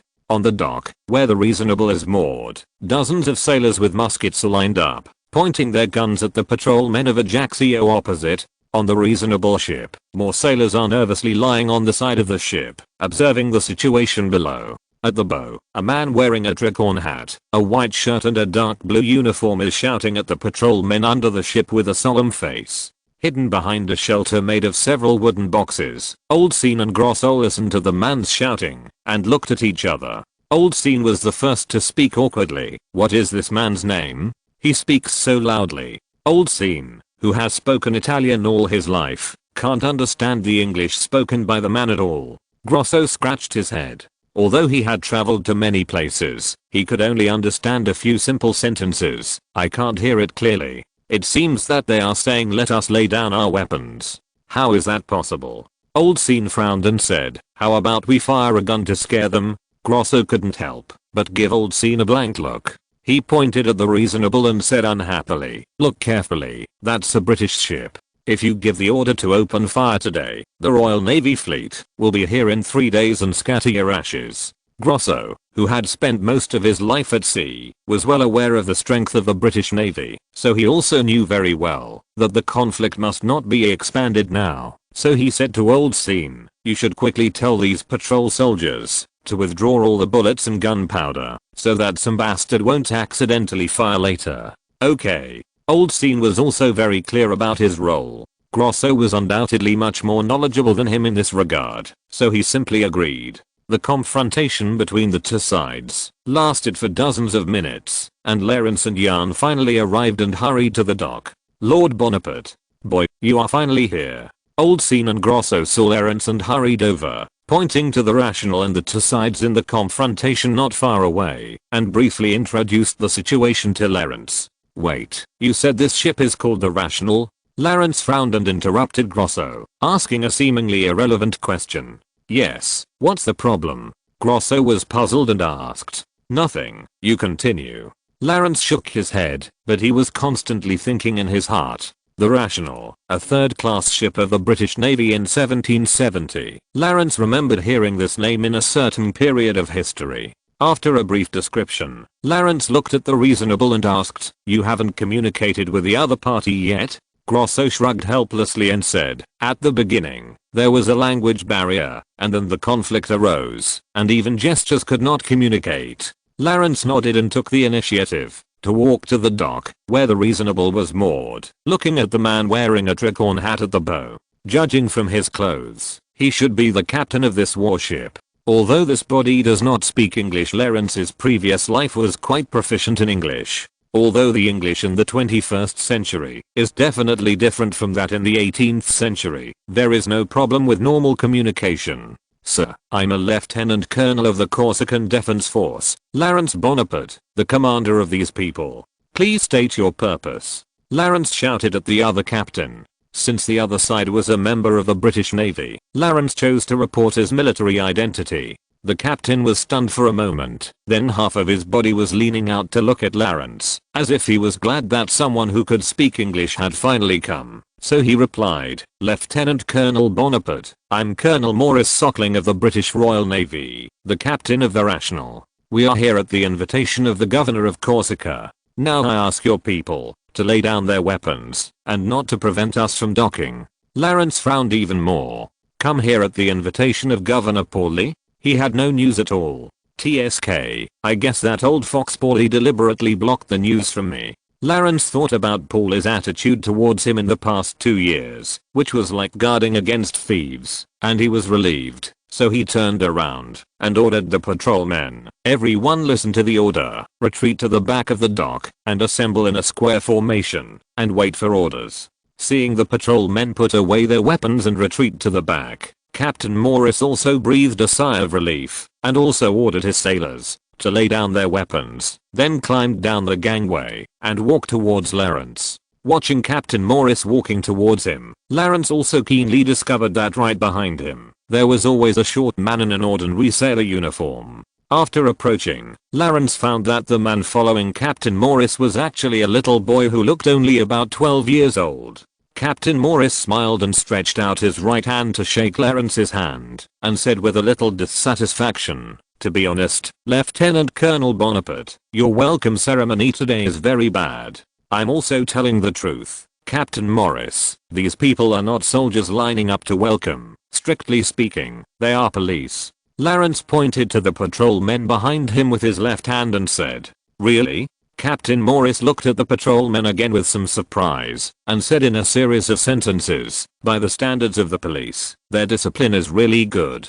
If you have the opportunity, you must go to London to see it. The police there, my god, are just like gangsters, especially the mounted police. I once ran into one. After the misunderstanding between the two sides was resolved, Captain Morris, who was originally on a friendly visit, also became talkative. Read the correct version in the 16:9 book forum. Lawrence had to cough twice to interrupt him awkwardly, pulled out his right hand, looked at the boy behind Captain Morris, and said, "So, who is this soldier?" "Oh, this is my nephew. He is a Royal Navy cadet, doing internship on my ship. Although he is only 12 years old, he is very capable." Captain Morris pointed at the little boy and said proudly, "His name is Horatio Nelson." "Wait, what's his name?" Lawrence couldn't help but twitch his mouth and asked repeatedly. "Huh? His name is Horatio Nelson. You don't know him, do you?"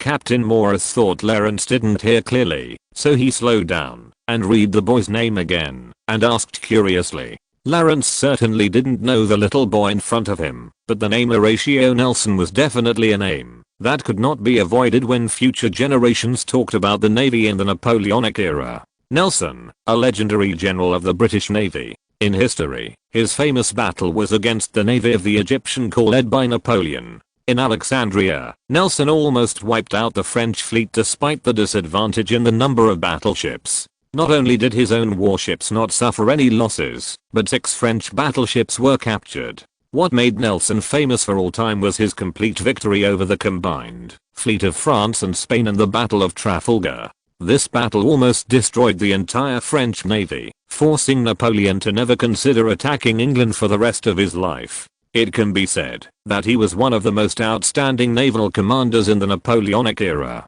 I believe he will become an excellent naval commander. Lawrence suppressed his inner excitement, touched Nelson's head, and said with a smile. And Lawrence finally remembered why he felt that the name of the Reasonable was so familiar. In history, the Reasonable was the first ship that Nelson served. Although he is British, this kid's talent is really great. It would be great if I could use it. Lawrence immediately ignored Captain Morris and stared at Nelson with fiery eyes. Chapter 73 Unknown Visitor. Ahem. Lieutenant Colonel Bonaparte? Captain Morris's expression became even weirder. He stretched out his hand and waved it in front of Lawrence's eyes, which made Lawrence put away his fiery eyes looking at Nelson. However, in Captain Morris' heart, he already had some doubts whether Lieutenant Colonel Bonaparte had the same unknown hobby as some priests. The young Nelson didn't think anything of it. He shook hands with Lawrence meticulously and said hello. Then, like a real soldier, he stood upright behind Captain Morris without saying a word. Just when Lawrence chatted with Captain Morris for a while, he heard a burst of dense and crisp horsehoof sounds behind them. The sound of these horsehoofs stepping on the wooden planks of the dock could be heard hundreds of meters away. Lawrence knew without thinking that it must be the cuirassiers who came. These cuirassiers should be the first batch of soldiers to welcome Captain Morris, but they were delayed for some reason. However, what surprised Lawrence was that Governor Paoli was riding a black horse in person, trotting at the front of the team, heading towards the Rational. Even if Captain Morris was a member of the British Navy, he would not have asked Paoli to lead the team to greet him personally. The status of both parties was not equal. Lawrence thought for a while, but could not come to a conclusion. He could only temporarily believe that Governor Paoli attached great importance to this visit. Paoli was wearing a military uniform on this trip, and he wore a unique gold badge on his chest, which symbolized the honor of the Corsican national general. This made Captain Morris immediately recognize Paoli's identity. Ah, Governor Pasquale Paoli. Captain Morris walked to Paoli's horse, stretched out his hand to help Paoli turn over and jump off the horse, and said solemnly, "On behalf of the Royal Navy, I would like to express my sincere greetings to you, and thank you for your initiative to invite this visit." Lawrence, standing behind Captain Morris, listened to the conversation between the two silently, but felt that something was wrong. Paoli actually took the initiative to invite Paoli to this visit. What was his purpose? "I extend the same regards to you." Paoli smiled and said politely, but then he suddenly lowered his voice and looked at Captain Morris and said, "Ahem, Then, that gentleman, is he here too? That gentleman? Lawrence vaguely heard the conversation between the two, and frowned in confusion. Could it be that the reasonable had another purpose for this visit?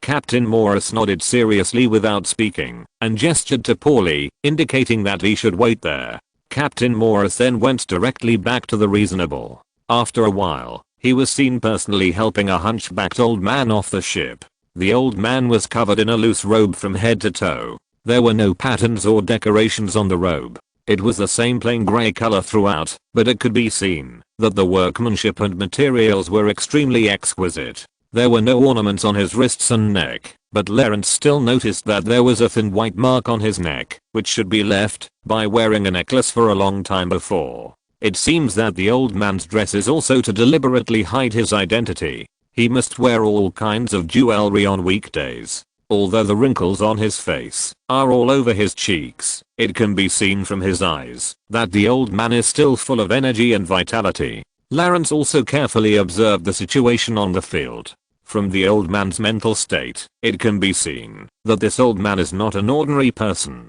He is definitely living in a pampered environment. Interesting. A big man from the UK. What does Paul want to do? Lawrence squinted his eyes and looked at Governor Paul, who was greeting the old man. The voices of their conversation were very light, and Lawrence could not hear what they said, but he still noticed a detail. Governor Paul always couldn't help leaning forward slightly when talking to the old man. For most people, such actions are only subconsciously made when facing peers or superiors. Paul never made such actions when talking to himself. This detail also made Lawrence determined that the identity of this old man was definitely not simple, and the real purpose of Paul's invitation to the reasonable to visit this time was probably to meet with this old man. Such a secret meeting, then Paul's purpose is probably even more complicated. After a round of analysis, Lawrence couldn't help but feel a little tricky. He still knew nothing about Paul's purpose, and this feeling of being kept in the dark was unacceptable to Lawrence. At the same time, Paul's greetings with the old man were almost over. At his warm invitation, Captain Morris and the old man got on a carriage together and drove to the direction of the governor's mansion. Paul also got on the horse again and prepared to leave, but before leaving, he looked at Lawrence meaningfully and said, "Lawrence, do your job well." "Understood, Governor." Lawrence bowed slightly and responded, neither servile nor overbearing. Another burst of hurried horse hooves sounded, and with the departure of Paul and Captain Morris, the conflict crisis on the dock ended without any danger. Hiss, what a big scene. I didn't expect Governor Paulie to come. Luckily, he didn't order to shoot. A correct version on the 16:9 book forum. Old Scene took a breath and turned his head carefully to look at the backs of the cavalrymen. He was very glad that he listened to Grosso's advice and did not worsen the conflict with the sailors. Grosso, who was standing aside, frowned like Lawrence, without any intention of relaxing. He also saw the unusual identity of the old man and guessed that there was a secret that was carefully hidden by Paulie. "Grosso, what do you think?" Lawrence put his hand on his chin, closed his eyes and thought, and asked Grosso beside him casually. "I can't tell." Grosso admitted generously, but then added, "But I noticed that the old man's robe is made of beaver skin." "Beaver skin? It is a luxury item, but not that expensive." Lawrence was just talking, but was interrupted by Grosso shaking his head. "No, think about it. His robe is pure grey." "What does it mean?" "It means that the fur of the same beaver species and the same part was taken when it was sewn, so that the pure color can be guaranteed. Of course, the cost is dozens of times the normal amount. So, his identity and wealth are very unusual." After listening to Grosso's analysis, Lawrence nodded in agreement. The old man was able to come to Corsica on a warship, and judging from Captain Morris's attitude towards him, his political status must be high. Coupled with this seemingly low-key, but very luxurious outfit, Lawrence can already draw a conclusion. However, who exactly is this old man? I'm afraid we still need to find an insider to ask. Lawrence thought so. His eyes swept across the sailors of the Reasonable on the dock, and finally stopped at the 12-year-old intern, Horatio Nelson. Thanks to the monthly ticket support of book friends Prometheus and Wikes. Chapter 74, Winning Over, Part 1. After Captain Morris and the distinguished old man left with Governor Pauly, the sailors on the Reasonable also began to move freely. Of course, according to the regulations of the Royal Navy and the conventions between countries, even if these sailors visiting other countries move freely, their activities are limited to the docks. If it is in a prosperous port area such as Rotterdam Port and Bremen Port, it would be fine. There are taverns, casinos, grocery stores and other entertainment facilities on the docks, which are enough for these sailors to release their wallets. There are even many young ladies dressed up in fancy clothes, stretching out their snow-white arms, and waving at these sailors who have been thirsty for months at sea. However, when the sailors on the Reasonable went around the port of Ajaccio, they were angry to find that there was nothing here, except a crowded tavern. In addition, there were patrolmen who had just clashed with them on duty at the docks all the time, which made many sailors get off the ship and walk around, either queuing outside the tavern in frustration, or returning to the ship with curses. Not only did the young Nelson's body look out of place among these sturdy sailors, but even his behavior seemed very strange to the sailors on the Reasonable. He was seen pacing back and forth on the dock alone. His still childish eyes kept turning to observe the surroundings, while he muttered something, as if thinking about something. After a while, Nelson even climbed up a small hill of cargo without paying attention to anyone around him, and stood on the high ground, looking down at the port of Ajaccio with a solemn expression. After Lawrence decided to start with Nelson, he told Grosso to follow him, while Old Scene and Jan returned to their posts, to perform their respective duties. Lawrence and Grosso stood not far from Nelson, temporarily observing his every move. After seeing Nelson's strange behavior, Grosso said in amazement, "TSK, TSK, TSK, this kid seems to be observing the terrain. Hey, Lawrence, you are not here to spy." Lawrence chuckled and shook his head, knowing that Grosso was joking. If the British Royal Navy wanted to invade Corsica, they could just push over directly, and there was no need to send a little boy to explore the terrain in advance. Then this was probably Nelson's personal hobby. However, after a 12-year-old boy visited the port, the first thing he did was not to play, but to observe the terrain and strategic location of the port. It seems that there is a reason why the name Nelson will become a maritime legend in the future.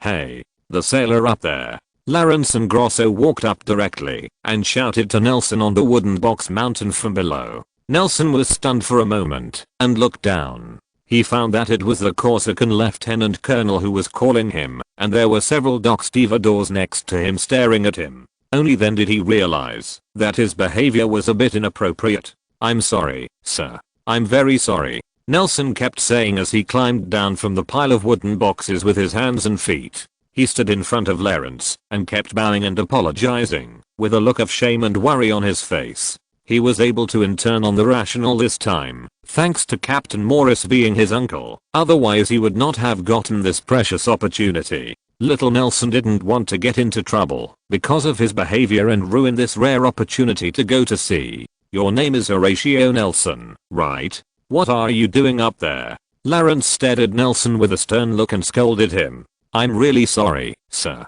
Little Nelson didn't dare to look Lawrence in the eye, so he had to keep apologizing with his head down. "This is my first time leaving England, and I'm a little curious about the outside world. Please don't tell my uncle about this."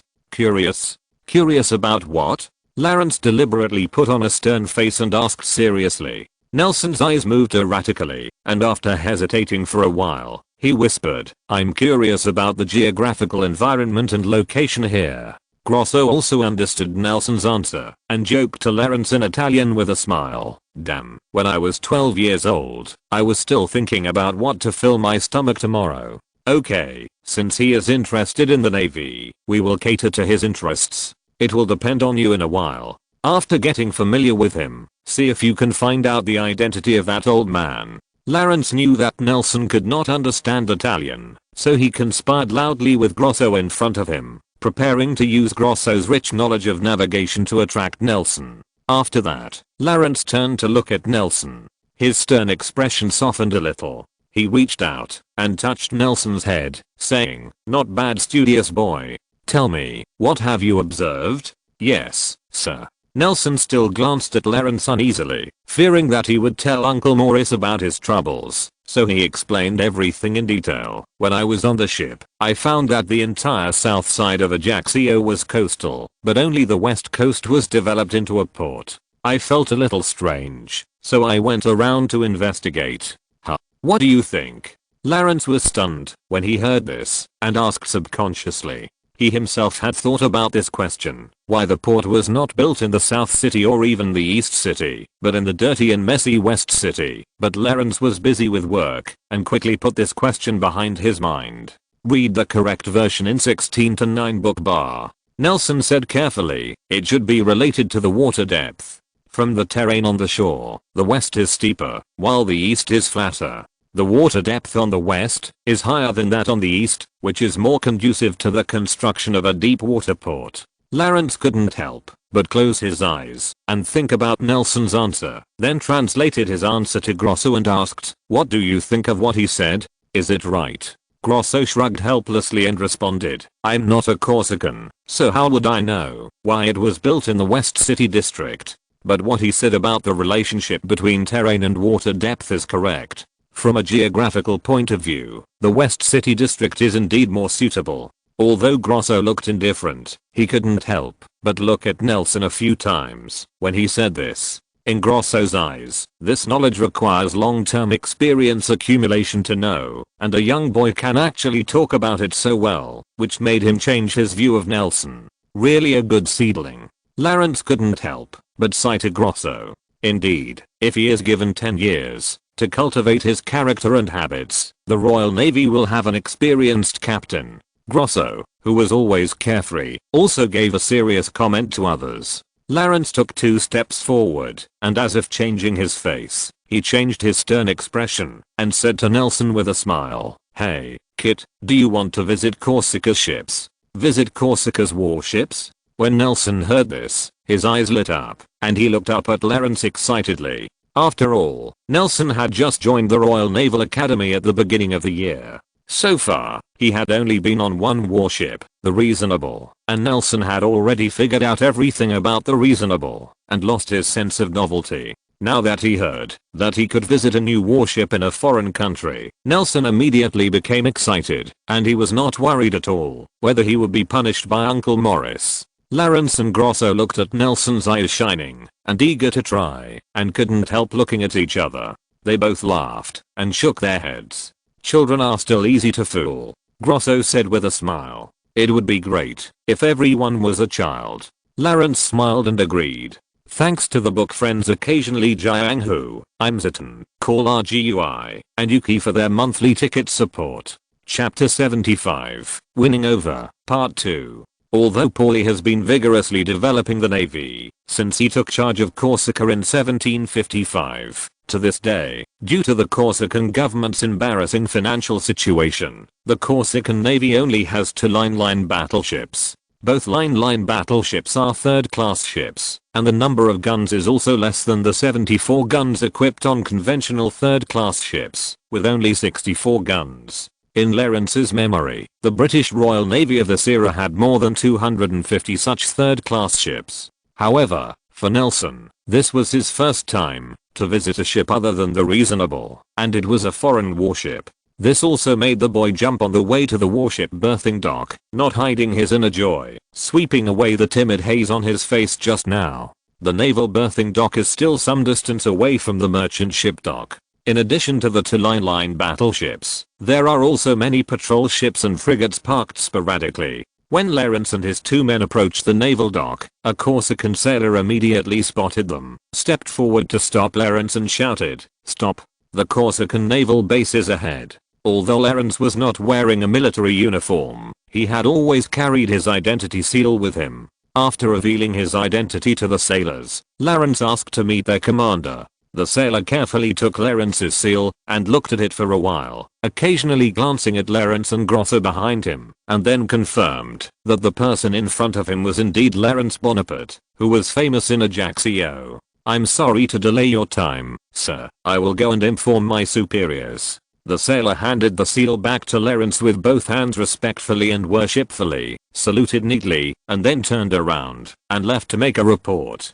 After a while, a man with a bad face and several guards came towards Lawrence. He was wearing a dark blue tricorn hat with 3 silver stars embroidered on his cuffs, indicating that he was a colonel officer. Lieutenant Colonel Bonaparte, I'm sorry I don't invite you to the reception room.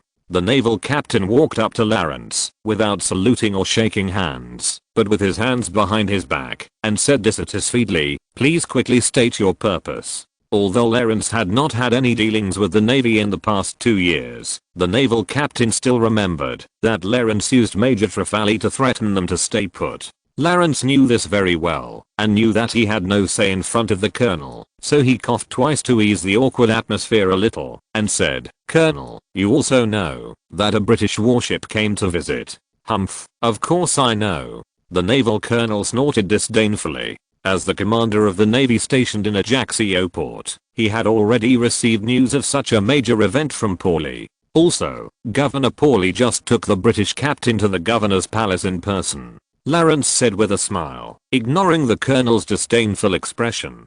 Oh, General Paulie in person? The naval colonel was stunned for a moment. He didn't know about this news. After all, Lawrence was at the scene just now, so he must have received the news faster than the colonel. However, Lawrence's words also answered a question in the colonel's mind. It stands to reason that the visit of the British warship should be received by the Corsican Navy. But Paulie had no other requirements except ordering them to release the reasonable. It seems that General Paulie attaches great importance to this visit, so he personally greeted him. The colonel thought silently. Lawrence looked at the colonel's thoughtful look, and his smile became even more prosperous. The colonel had already thought that Paulie attached great importance to this visit under his guidance. Then, as long as Nelson's identity was exaggeratedly emphasized, the colonel would definitely not refuse such a small request as visiting the warship. Lieutenant Colonel Bonaparte, you are not kind enough to inform me of the news. The colonel looked at Lawrence with suspicion, not knowing what Lawrence wanted to do. Lawrence smiled and pushed Nelson behind him to the colonel, patted Nelson's back and said, I forgot to introduce you. This is Horatio Nelson, the nephew of the captain of the Rational. Captain's nephew? The colonel restrained his hostile expression and looked down at Nelson. From Nelson's body shape and appearance, he was just a little boy, and at such a young age, he could join the Royal Navy and go to sea. The colonel also believed that this boy must have used some back doors. After all, even the Corsican Navy would not recruit such a young sailor. Lawrence also saw from the colonel's expression that he had believed Nelson's identity, so he immediately said, the captain of the Rational is receiving an audience with Governor Paulie, and his nephew will be entertained by me for the time being. This boy is very interested in Corsica's warships. I wonder if the colonel can allow us to visit? Visit? The colonel moved his lips and wanted to refuse without hesitation, but then he thought that this boy was a relative of Paula's guest of honor. In addition, Nelson was too young to visit the warship with any ulterior motives. As for stealing military technology, the colonel rejected the risk without even thinking about it. The shipbuilding technology of the British Royal Navy was much more advanced than that of Corsica, a remote and poor place. After weighing the pros and cons for a long time, the colonel could not think of a reason to refuse. In addition, Lawrence guaranteed Nelson, so he could only nod to Lawrence reluctantly. That's good, but I will send naval soldiers to follow you throughout the journey. Of course, thank you for your cooperation, Colonel. A correct version in the 16:9 book forum. Lawrence curved his mouth politely and saluted the colonel. After the colonel and his men left, Grosso laughed twice, patted Nelson on the shoulder, and said to Lawrence in Italian, this kid is really famous, Lawrence. Even for you, it's not so easy to get on a Navy ship. Lawrence looked back at Grosso, smiled and shook his head, and said in Italian, Grosso, speak English and don't tell the truth. Grosso was stunned for a moment after hearing this, and looked down at Nelson, who was confused, blinked and immediately understood what Lawrence meant, so he said to Lawrence in a bad mood, Lawrence, you kid, you even have to scheme against a little kid. Lawrence smiled indifferently, gave Grosso a look, and signaled him to start quickly. So Grosso shrugged helplessly, patted Nelson's shoulder, and said in broken English, hey, kid, you must cherish this opportunity. Nelson touched his hair in confusion and asked, what does this mean? Grosso pointed at Lawrence and sighed to Nelson. Just now, this Lieutenant Colonel Bonaparte paid a lot of price to give you this opportunity. He almost went through fire and water for you. What? Is that the case? Nelson looked at Lawrence in surprise. He didn't understand Italian at all and didn't know what Lawrence had just said to the colonel. But Nelson could also see that the colonel's face was very unfriendly when he first came. After hearing what Grosso said, the young Nelson, who was not very experienced in the world, immediately believed what Grosso said. Little Nelson immediately bowed 3 times at 90 degrees to Lawrence and said repeatedly, "Thank you so much, enthusiastic sir, Mr. Bonaparte. I will definitely remember what you have done for me." Taking advantage of the gap between Nelson's bows, Lawrence couldn't help rolling his eyes at Grosso and whispered, "Mountains of swords and seas of fire? That's too much." Grosso curled his lips and said, "Anyway, you want to trick this kid? Look, he looks so grateful that he can't wait to stay here with you." "That's not the case. I just want him to owe me a favor." Lawrence shook his head and said he didn't expect these little tricks to make Nelson loyal to him. At most he just wanted to make a good relationship with him. "Let's go, little Nelson. Get on the boat." End of this chapter. Thank you very much for reaching the end. Don't forget to like. Looking for more exclusive content and immediate access? Subscribe to our Patreon. Remember, every like, subscription, or donation encourages us to continue. Thanks to everyone. See you in the next video.